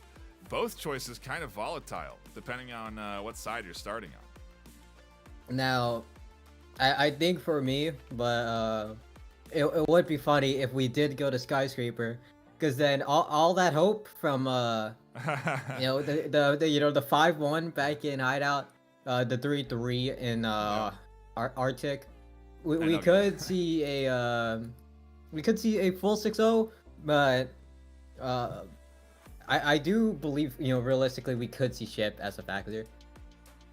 For sure. Yeah, absolutely. We'll have to see where we go for map number 3 as we do get a bit of a lobby reset. I'm sure I'll get that info soon, and we'll be jumping in to the action shortly. So quick time to shout out everyone that is stopping in, hanging out, and enjoying the action this afternoon. We do appreciate you all stopping by, and like I said, please do hit that thumbs up button on the stream. It does help, and we would really appreciate that support. And again, bear with us as we do get the info for our next server. There it is. We should be getting into map 3 soon enough, and we'll know where we're headed in just a few moments time, so do bear with us as we do sort out our tech elements and then get ready to dive back into the action. Man, what a exciting time. And again, if you're just tuning in and you're new to Breachers, you can sign up for this league right now. You can join in the VRML. You could be competing for a chance at qualifying in for that North American LAN for Season 2 right now. You should start playing the game, number 1. And then obviously register on the website at vrml.com/breachers. You'll find all the links you need, including how to sign up on that website. And once you register for either a team or as a solo player, you can then start to look for teams or start to practice with your squad and get ready for your first league match, which gets assigned every Monday of the week. So once your team is ready and active, you'll get assigned a match on the Monday of the following week that you turned active. And it's, again, easy to get involved. You'll get matched against teams of similar skill level with new players or not, or veteran players, depending on where you're at with the overall skill in the game. And ultimately, you get to have a good time, a good competitive match of Breachers through the VRML ecosystem. And sometimes your matches get cast by folks like me, Heritage, and what is going to be a tremendous amount of new casters. I think I accepted like 8 applications today for new casters that we'll be onboarding over the course of next week. So we're seeing a lot of new faces coming in, and some familiar ones obviously coming back. Heritage, Bob, Martini, you can expect to see them regularly on broadcast, and obviously myself. So hit the subscribe button and come back for more. I gotta give them the. I gave you the ready. Heritage, we're ready for map number 3, which is going to be. Oh, there it is, Skyscraper.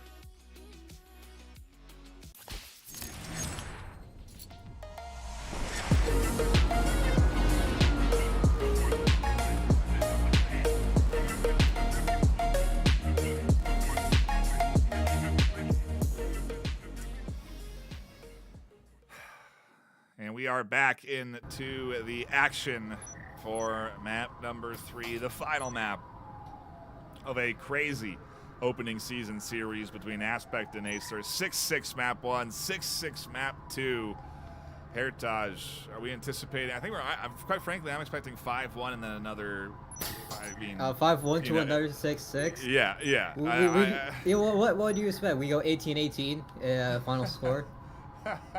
Yeah. I want to know how many people in chat believe we go 16-16. I want to know. I'm truly curious. How many of us believe that we go 16-16 or the scores go different? You had it right. 18-18 would be it. Would be the final score if it was 6-6. Oh, it's 18. On this round. Yeah. 6 times 3.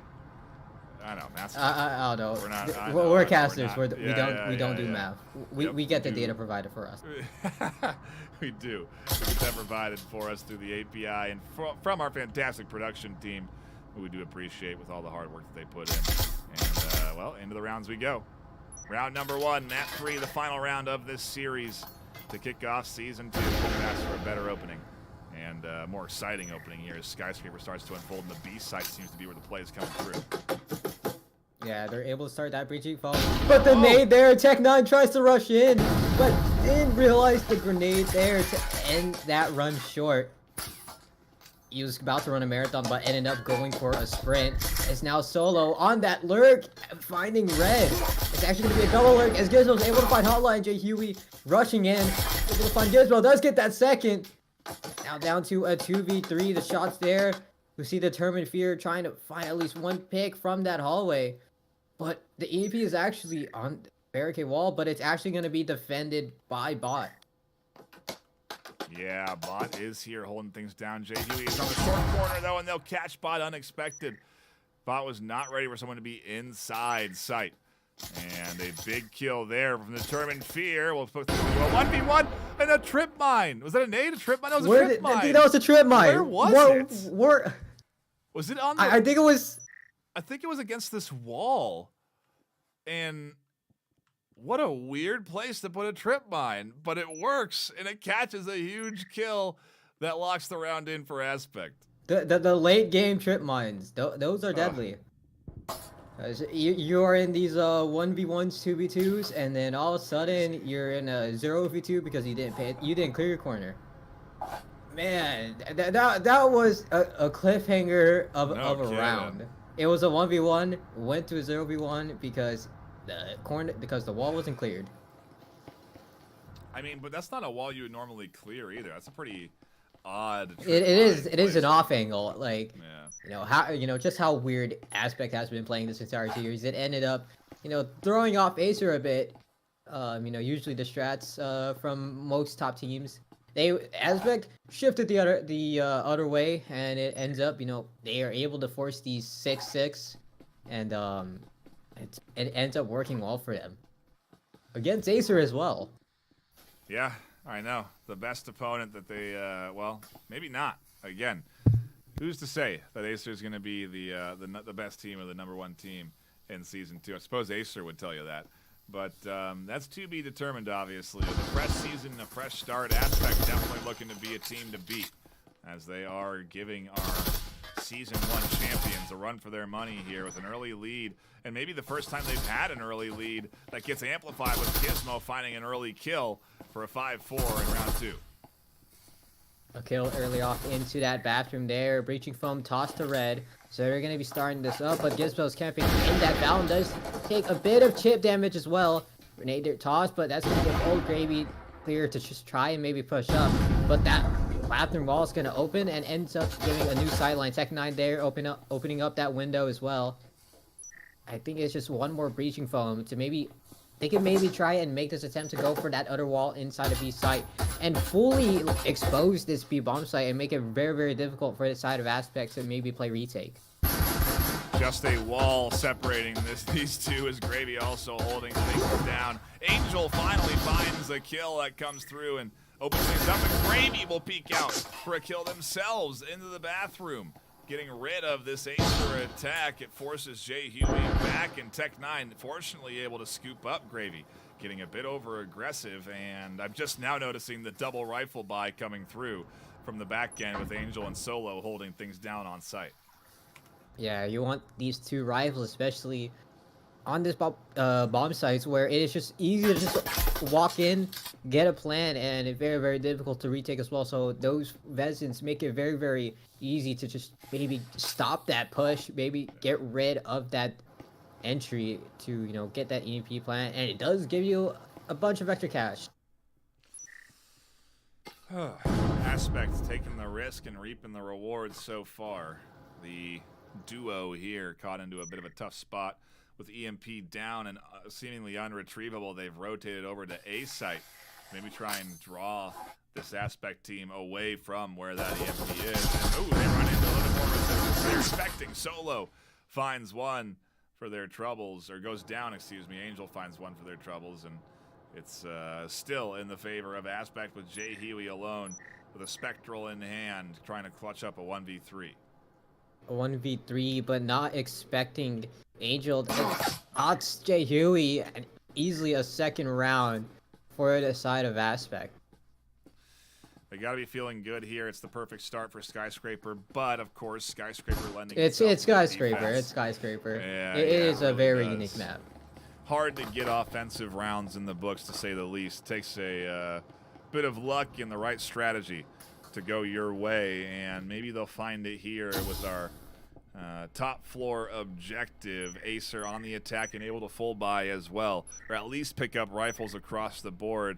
To that point, though, very little utility coming in, just enough for breaching foam, and that's it. Attachments onto their rifles. They are going for the shooting win here this afternoon in round 3 versus a utility win, which, quite frankly, we see in the utility get a lot of big damage and big kills so far this series. Yeah, especially, you know, frag grenade kills, smoke, Yeah. able to deny a lot of Huge very smokes. good visions. You know, it's able to stop entries, Molotov denying entrance, and it's just been Double smokes, back and too. forth. Yeah, double smokes, those Yeah. are very, very interesting. Yeah. It's like, I feel Yeah. like we could use those double smokes to maybe like isolate a bomb site and I make mean, it harder. They did that. They did that in fantastically, Hideout. Yeah, really well in Hideout. It's definitely something that, I mean, this is what it's all about. This is what Season 2 is all about. How do the best improve? Because there is room to improve. They haven't hit the ceiling of this game just yet, and people may think they have, but I think we're going to still see new strats and new techniques and new, moments coming in here in Season 2, which really does have me excited for the future. Yeah, heading into the future, we could probably see a lot of more stuff. Maybe like adjustments to the gun, adjustments to Yeah, how true. it works. As Gizmo is actually gonna swing and actually catch a Tech Knight off guard, trying to start to maybe set up for the speed rush. But that's gonna be a breaching from down, as that wall is gonna be still in progress. Yeah, the server room site definitely the play for the AESIR squad here as they get that foam down and start to work their way towards B site. Bot, Gravy, everyone is set up here, and Determined Fear catches another. Things close into a 4v4. And the push hotline somehow manages to get all the way up. EMP getting planted. Suppressive fire denying the rotation, and hotline finds the kill. They'll swing for Gravy. Gravy will scoop up one. Red on the backside. Looking for another, and Gravy goes down to Jay Huey, flying through the doorway the first round for AESIR, and maybe the only one they'll need on offense. Gets locked in round 3. And, a big win nonetheless for them, Heritage, because any round 1 on offense is a big round on Skyscraper. Yeah, if you get one round, that is, you know, essentially good enough. As long as, you know, you properly extend that, you're able to win a lot more Revolta rounds. But, you know, especially if you get 2 or 3, then you enter that sweet zone of, you are more than likely gonna be able to take this map. And let's see, and we could try and see if, you know, we head into this second Vezin round. You know, are they able to extend that momentum of winning that round, especially on a map like Skyscraper, where, you know, offensive rounds are essentially vital. Yeah, they are the lifeline of a team getting their win on this series. And, you know, you'll see when we swap sides, Aspect will have an equally difficult time locking in a offensive round up against the AESIR squad. The pistol round could mean everything on the back half of this set, but we're still here in the front half. And quite frankly, Aspect aren't locked in or comfortable just yet on the front half of Skyscraper. They already have lost a offensive round, and they have one more chance to put in a decent buy here. But if they lose this round, they're going to be in really bad shape going into round 5. Yeah, heading into round 5, we see now the side. We're seeing, I think, a lot more aggression coming in from AESIR. Now they're gonna try and take control of some of the map. They're gonna try and maybe take hallway. They do have control of that bathroom side. Now we're gonna see the exact same thing coming in from AESIR, where they're gonna try and take that hallway, as well as that B bomb site. As you know, but this time they're not gonna have someone on that window, so maybe they just want to play for picks here.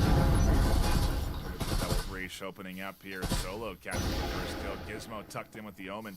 Maybe looking to get aggressive, but that will be punished. Hotline finds the kill. Determined Fear picks up a nade on the bot. And the push on the B side is free and easy as Jay Huey scoops up another kill. And they'll get that EMP plant before Solo or Gravy have any real time to respond on their long rotation onto the flank. Yeah, and the push there is now the EP is back into that post plan. And now that we see, I've said it before, now they're just able to take this momentum and absolutely swing with it. Unless Old Gravy's able to find one and Solo gets that as well. It's all down to Gravy into a 1v2 with Red swinging Solo. But there is a lot less time to work with. Old Gravy has to push in, has to clear these corners. As the side of AESIR, all they just gotta do is camp and play off audio queue, as that's what they're gonna do. As Jay Huey gets Old Gravy, that's gonna be 2-2 here on this map. A celebratory dance, and definitely warranted a second point. And I'll tell you, that's not gonna be the first time we're gonna. This is not gonna be the last time we're gonna see that. It is. Yeah. More than likely gonna keep going for the rest of the map because these two have a pretty good rivalry. Obviously we didn't say it back in the pregame, but these two have been going at it for such a long time. Players, exchanging a good amount of words between each other, and you can see it in the gameplay as well. You can see it with the movement, and I believe in the season 1 interview. I'm the guy to quote this. They said they were gonna beat AESIR. That didn't happen. They ended up short. So interesting. The matchup page seemingly not pulling in the stats. We'll see if we can get that sorted out. But either way, well, it's season 2. It's season 2. Everything's starting fresh. Yeah, you're right. You're right there. Maybe you're. I think. Thankfully I do have season 1 stats if we do want to pull that up. Well. Yeah, we'll see. We'll take a look at them next round. Going into the second half to give us a kind of clear picture of how these teams normally perform. But Season 2 is fresh and different, and rosters have changed. And so, obviously, Aspect is a very different team than they were in Season 1 the last time they fought AESIR. And maybe AESIR are kind of find that out the hard way. This could be big. Hotline and Determined are, in fact, near the B bomb site, but this time we're seeing the Gizmo 2-for-1 special. The Canut nearby, ratting in a corner. What can we expect from it? Yeah, you can see Hotline looks for the slice, looks for the shoulder, but Gizmo is tucked in just barely enough so that they are denying that vision through the window. And how long is Gizmo gonna wait? What a toss. Hey, that was such a good grenade. That's not easy. That is not easy to do it lightly and get that confirmed kill. That is very well done. I wonder if Gizmo is considering vaulting.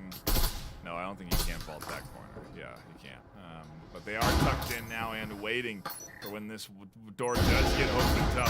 Gizmo with this Canut tucked into the tight corner, waiting where nobody expects them, and they'll get another kill. But the Canut almost gets a second. Jay Huey cleans things up just a touch, and now it's a 2v1 in favor of AESIR again. Bot has to clutch this one up with a Viper in hand.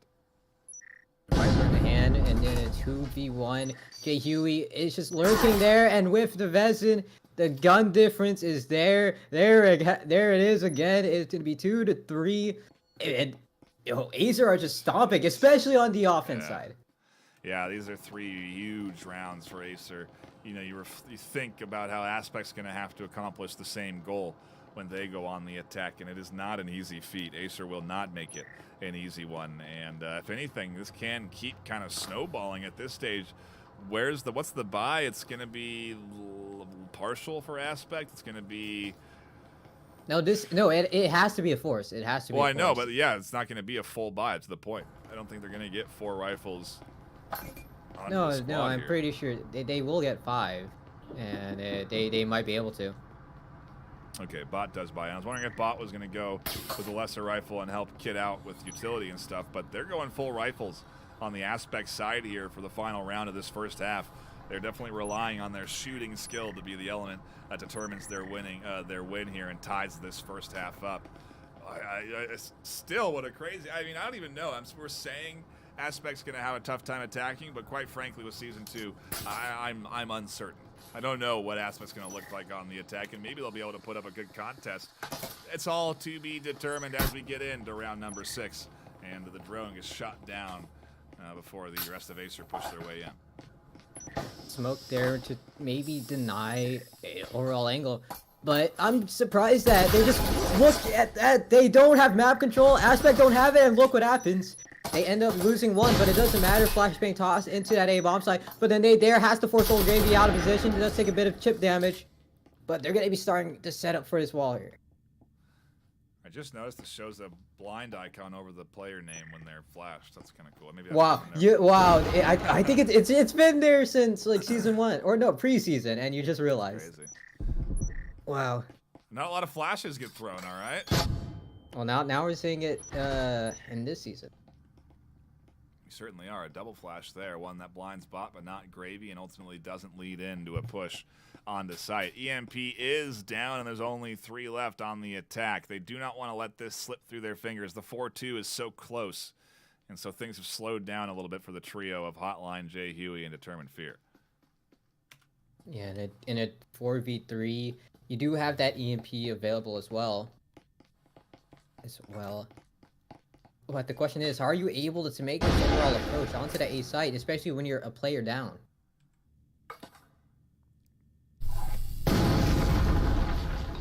Activates the camo, detonates the foam, opens up the hole in the wall, and Gravy's ready and waiting. Finds the kill.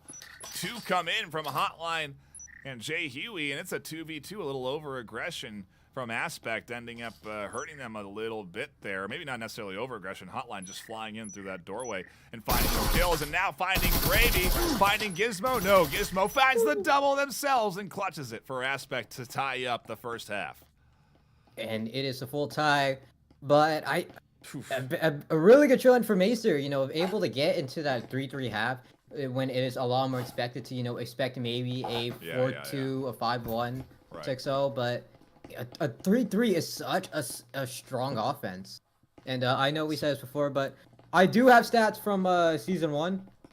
So the last time these two met was I think back in November 19th. It was casted by Bob, so we do have a VOD.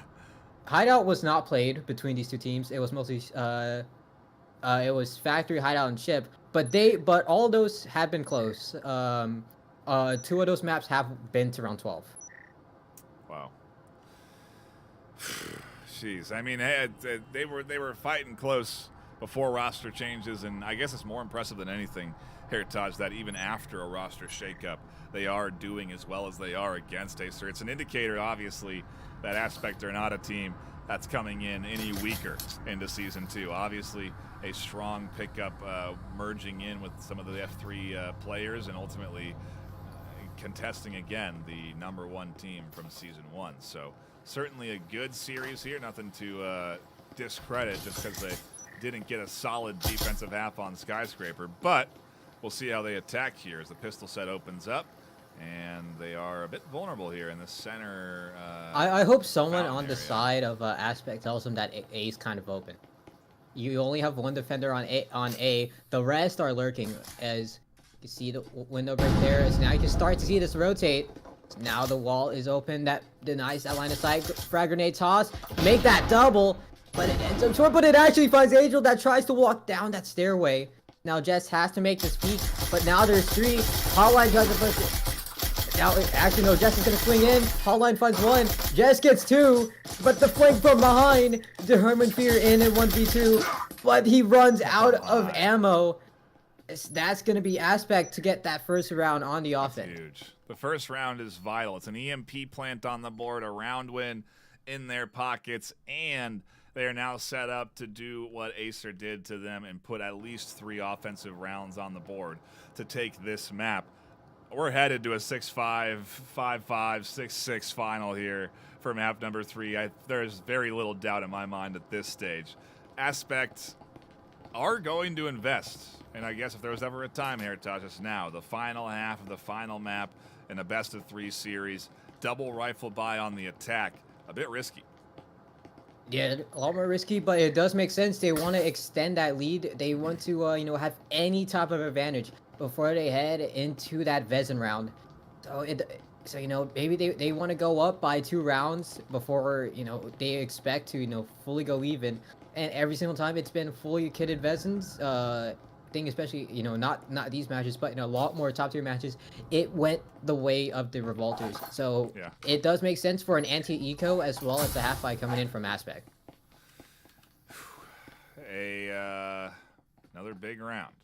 I mean, every round at this stage is a big round, with it being 4-3 into the back half of Skyscraper.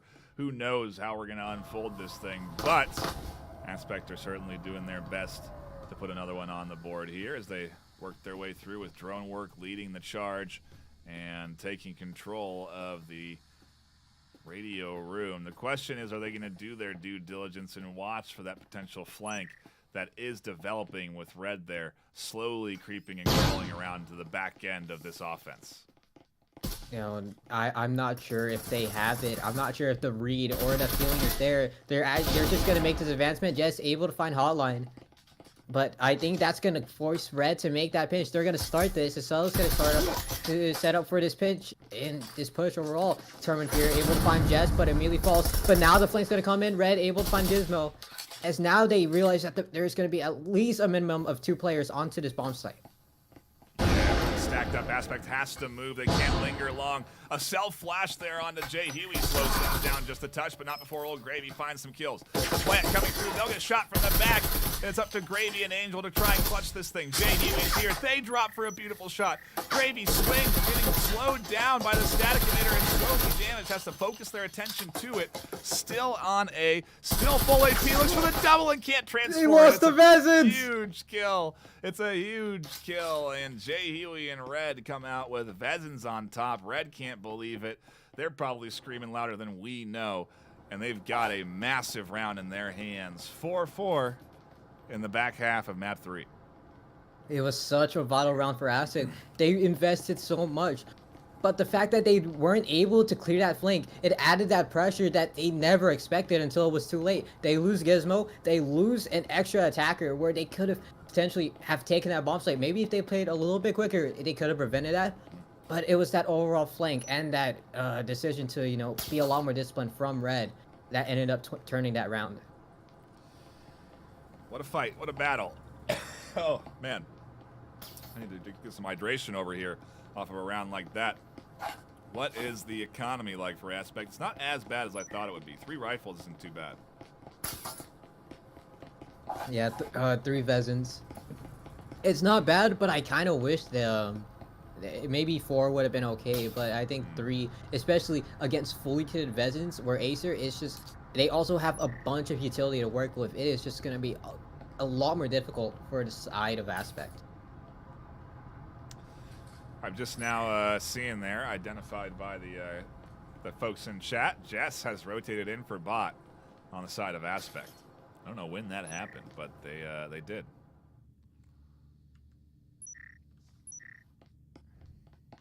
And the side of Aspect, they're actually going to be playing a lot more slow. I think they're just going to try and play for picks. As we can see it a lot in this radar room, the smoke is up. It's blocking a good amount of view from Tech. But the moment that smoke fades, I think this is spelled assassin. What is the play? Like, have to make something work. They got to find some picks here. They get a couple of rifles into the hands, and there's the first. Angel down in radio room. Hotline down next. Could spell disaster for this defense from AESIR. 2 rifles easily scooped up by the Aspect offense, who desperately needs them. A huge swing overall as Red finds a nice flank kill, but still a rifle into Old Gravy's hands of all people. Jess can also pick one up if they're so willing, and it will be a 4v3 advantage Aspect. And there is a lot less defense on that side of the A bomb site. It could just be one single peek. It could just be a whole movement of your body. But it is just something that it's going to have to matter a lot. But there's a lot of time that the side of Aspect could work with. They have 1 minute 30. And decided determined able to toss a nade. Going a little bit less. But now it's a 4v2. As now it is just going to be very hard for that side of AESIR to defend. They aren't going to start to... They won't be able to guess when they're going to try and push, but they can start to anticipate it. There, and a good kill. A flash that blinds Jay Healy, but not before they find the head of Solo. Deter the push from flying in. Aspect do find Determined Fear, and Jay Healy will go down. Aspect keep the lead alive. A huge second offensive round with a plant on the docket as well. It's a lot of cash into their pocket. They're up 5-4 on the back half. 5-4. I do believe we are going to get another Vezin round. I think both sides do have that ability. Obviously, some could buy for others, but this round is gonna be the deciding factor. It could either it could swing in Aspect's way, and they are guaranteed a win or a draw, or it could swing in Acer's way, where they have this full momentum, and Aspect will just be in this really bad situation for the next 2 rounds. So. Oh man, there's no guarantees. It's no guarantee, but yeah, you know, it is something to worry about. I'm not sure if you're allowed to get over into that spot, or even if it's an easy spot to get to, but Hotline's doing their best to ride the top of the monitor to get. Oh, you can. Oh. So okay, yeah. There So we have a thing called wiggle spots, where you essentially strafe. Oh, he's off. Yeah. You essentially strafe your way into the area, and essentially it gives you a free power point. It's kind of, if there's one spot on, I believe, Hideout, which is a good it's just one area. I can't remember what it was. I'll be sure to double check any of those spots to make sure they're not banned before getting into them, but I don't imagine they would be. I mean, hey, if it's a spectral, right? If it's a spectral, yeah. I mean, technically it's.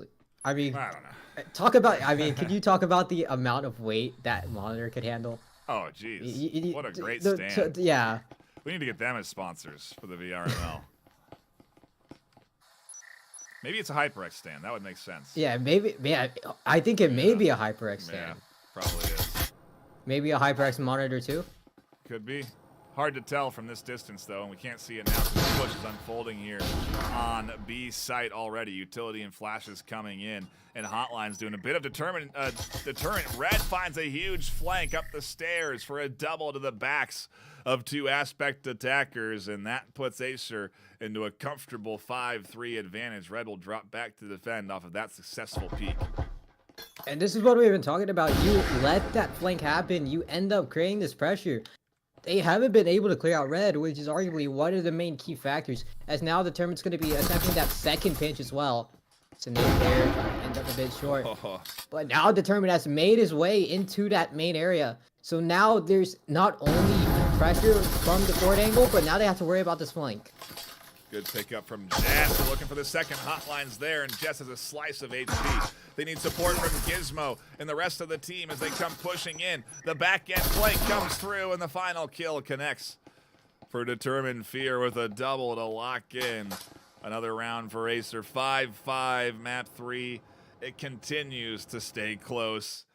Do not leave. Do not go anywhere. Put an extra bit of battery into your phone if you're watching on the mobile, because you do not want to miss the next 2 rounds. They will decide who is our series winner, or if we are destined for a true tie here, Taj, because there's no tiebreaker. It would be a dead even draw for the first series for these 2 teams, which I think gives you half a win instead of a full win in terms of like points overall. But either way, I don't think it's what either one of these squads want. They want to come out season 2 week 1 with a solid W.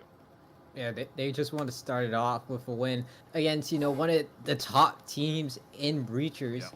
Yeah. You know, you could argue that, and then that's gonna give them a huge mortality boost.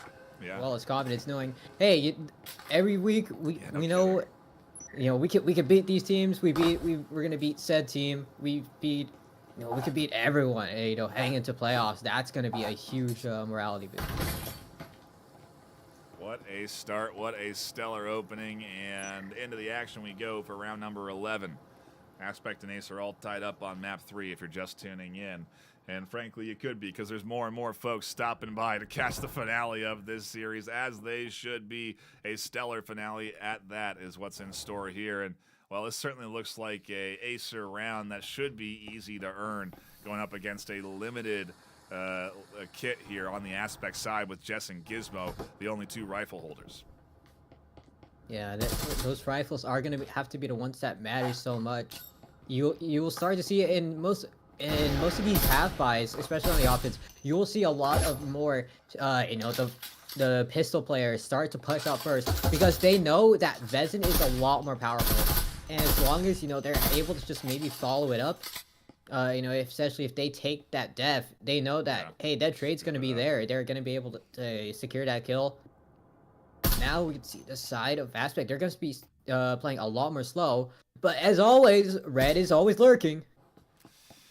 Yeah, and Red finds a kill and finds a double. Can he make it 3? No. Finally, Jess shuts it down, and at the very least, it's a rifle that Solo can pick up, so it does put them into 3-rifle territory if Solo can get over there and scoop that rifle up. I think Solo's on the other side of the map, though, so it really is up to Jess and Gizmo to do the main leg work here in terms of getting this A site open. And Determined Fear immediately getting hit from that Cyclone. So they know where Solo's at, but they need to make this rotation. They have 1 minute left remaining on that match timer.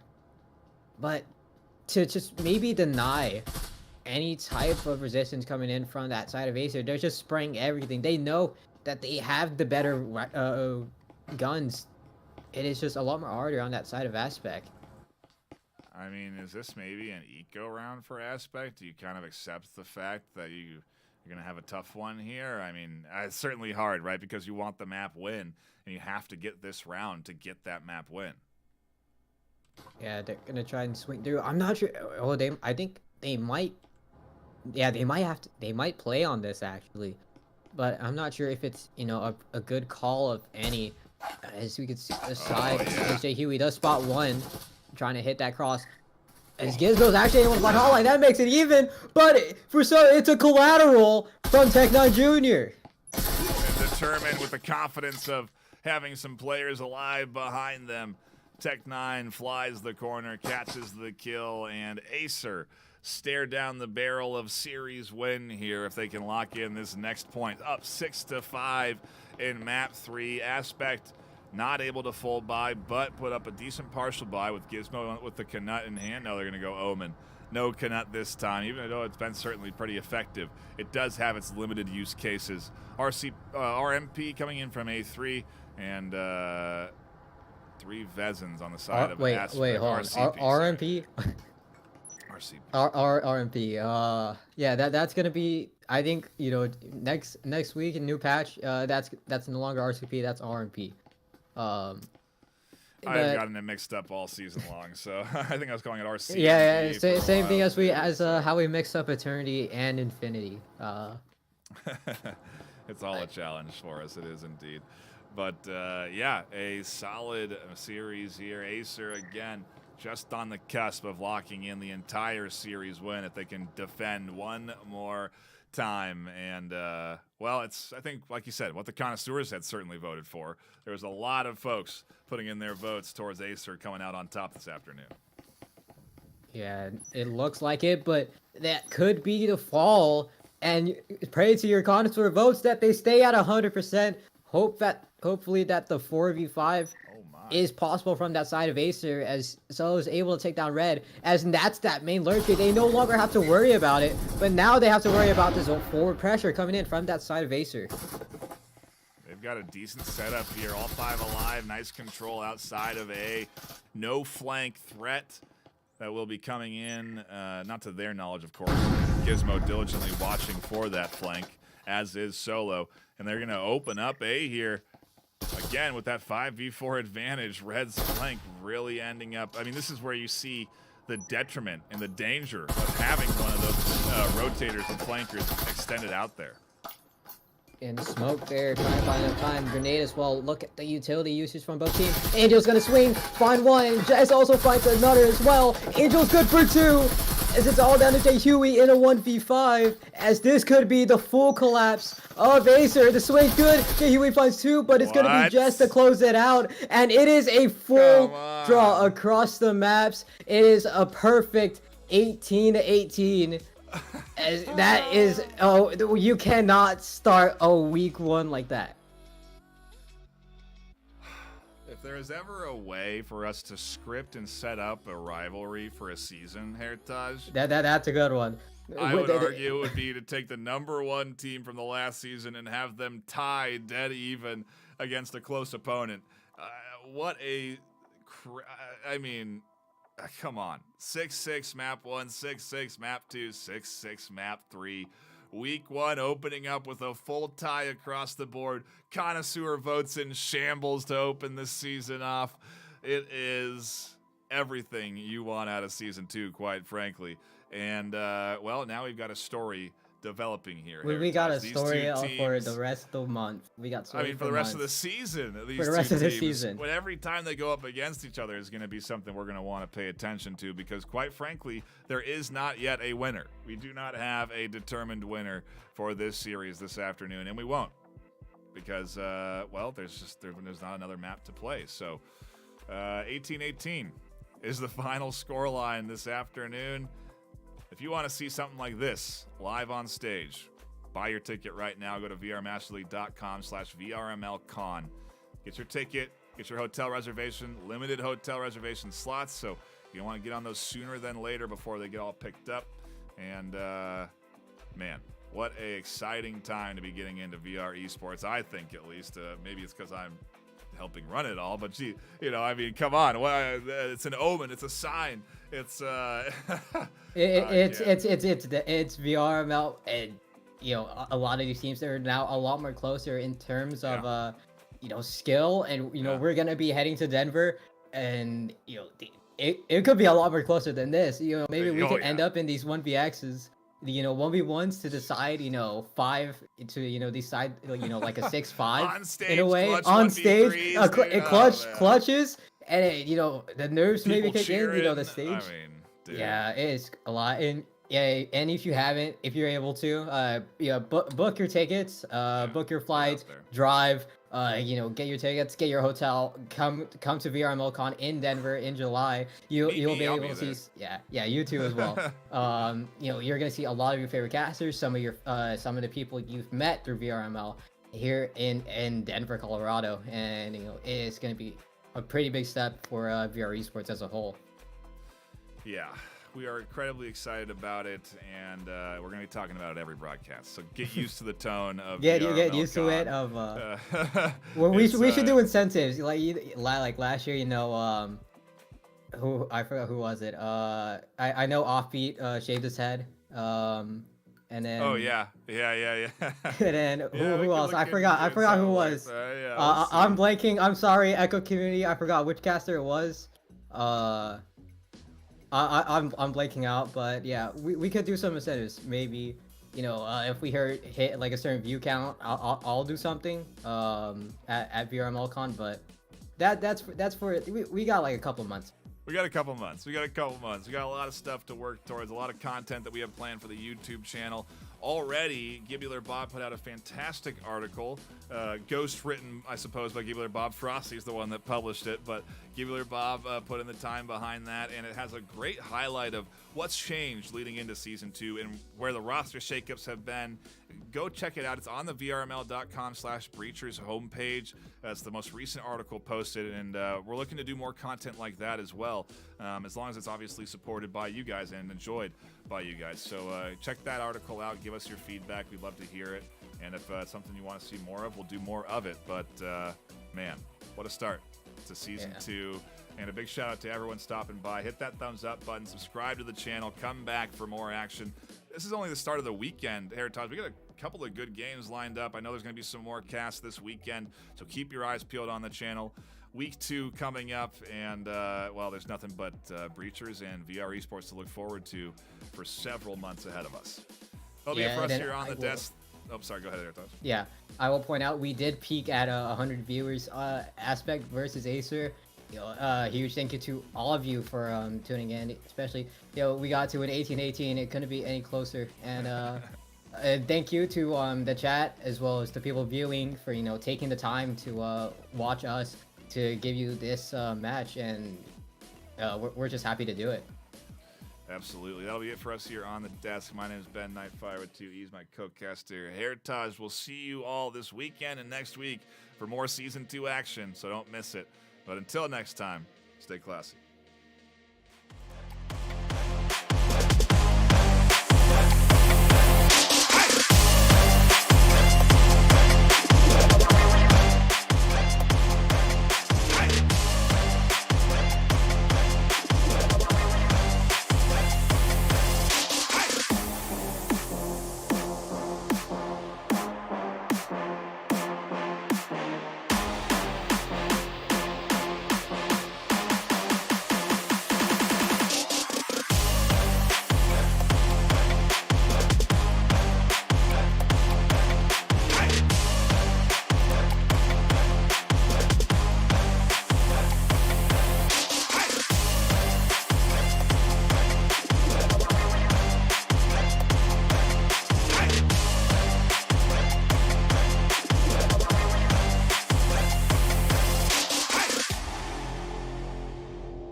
Features VRML is brought to you by Helga, the esports manager, Triangle Factory. Thanks for watching VRML.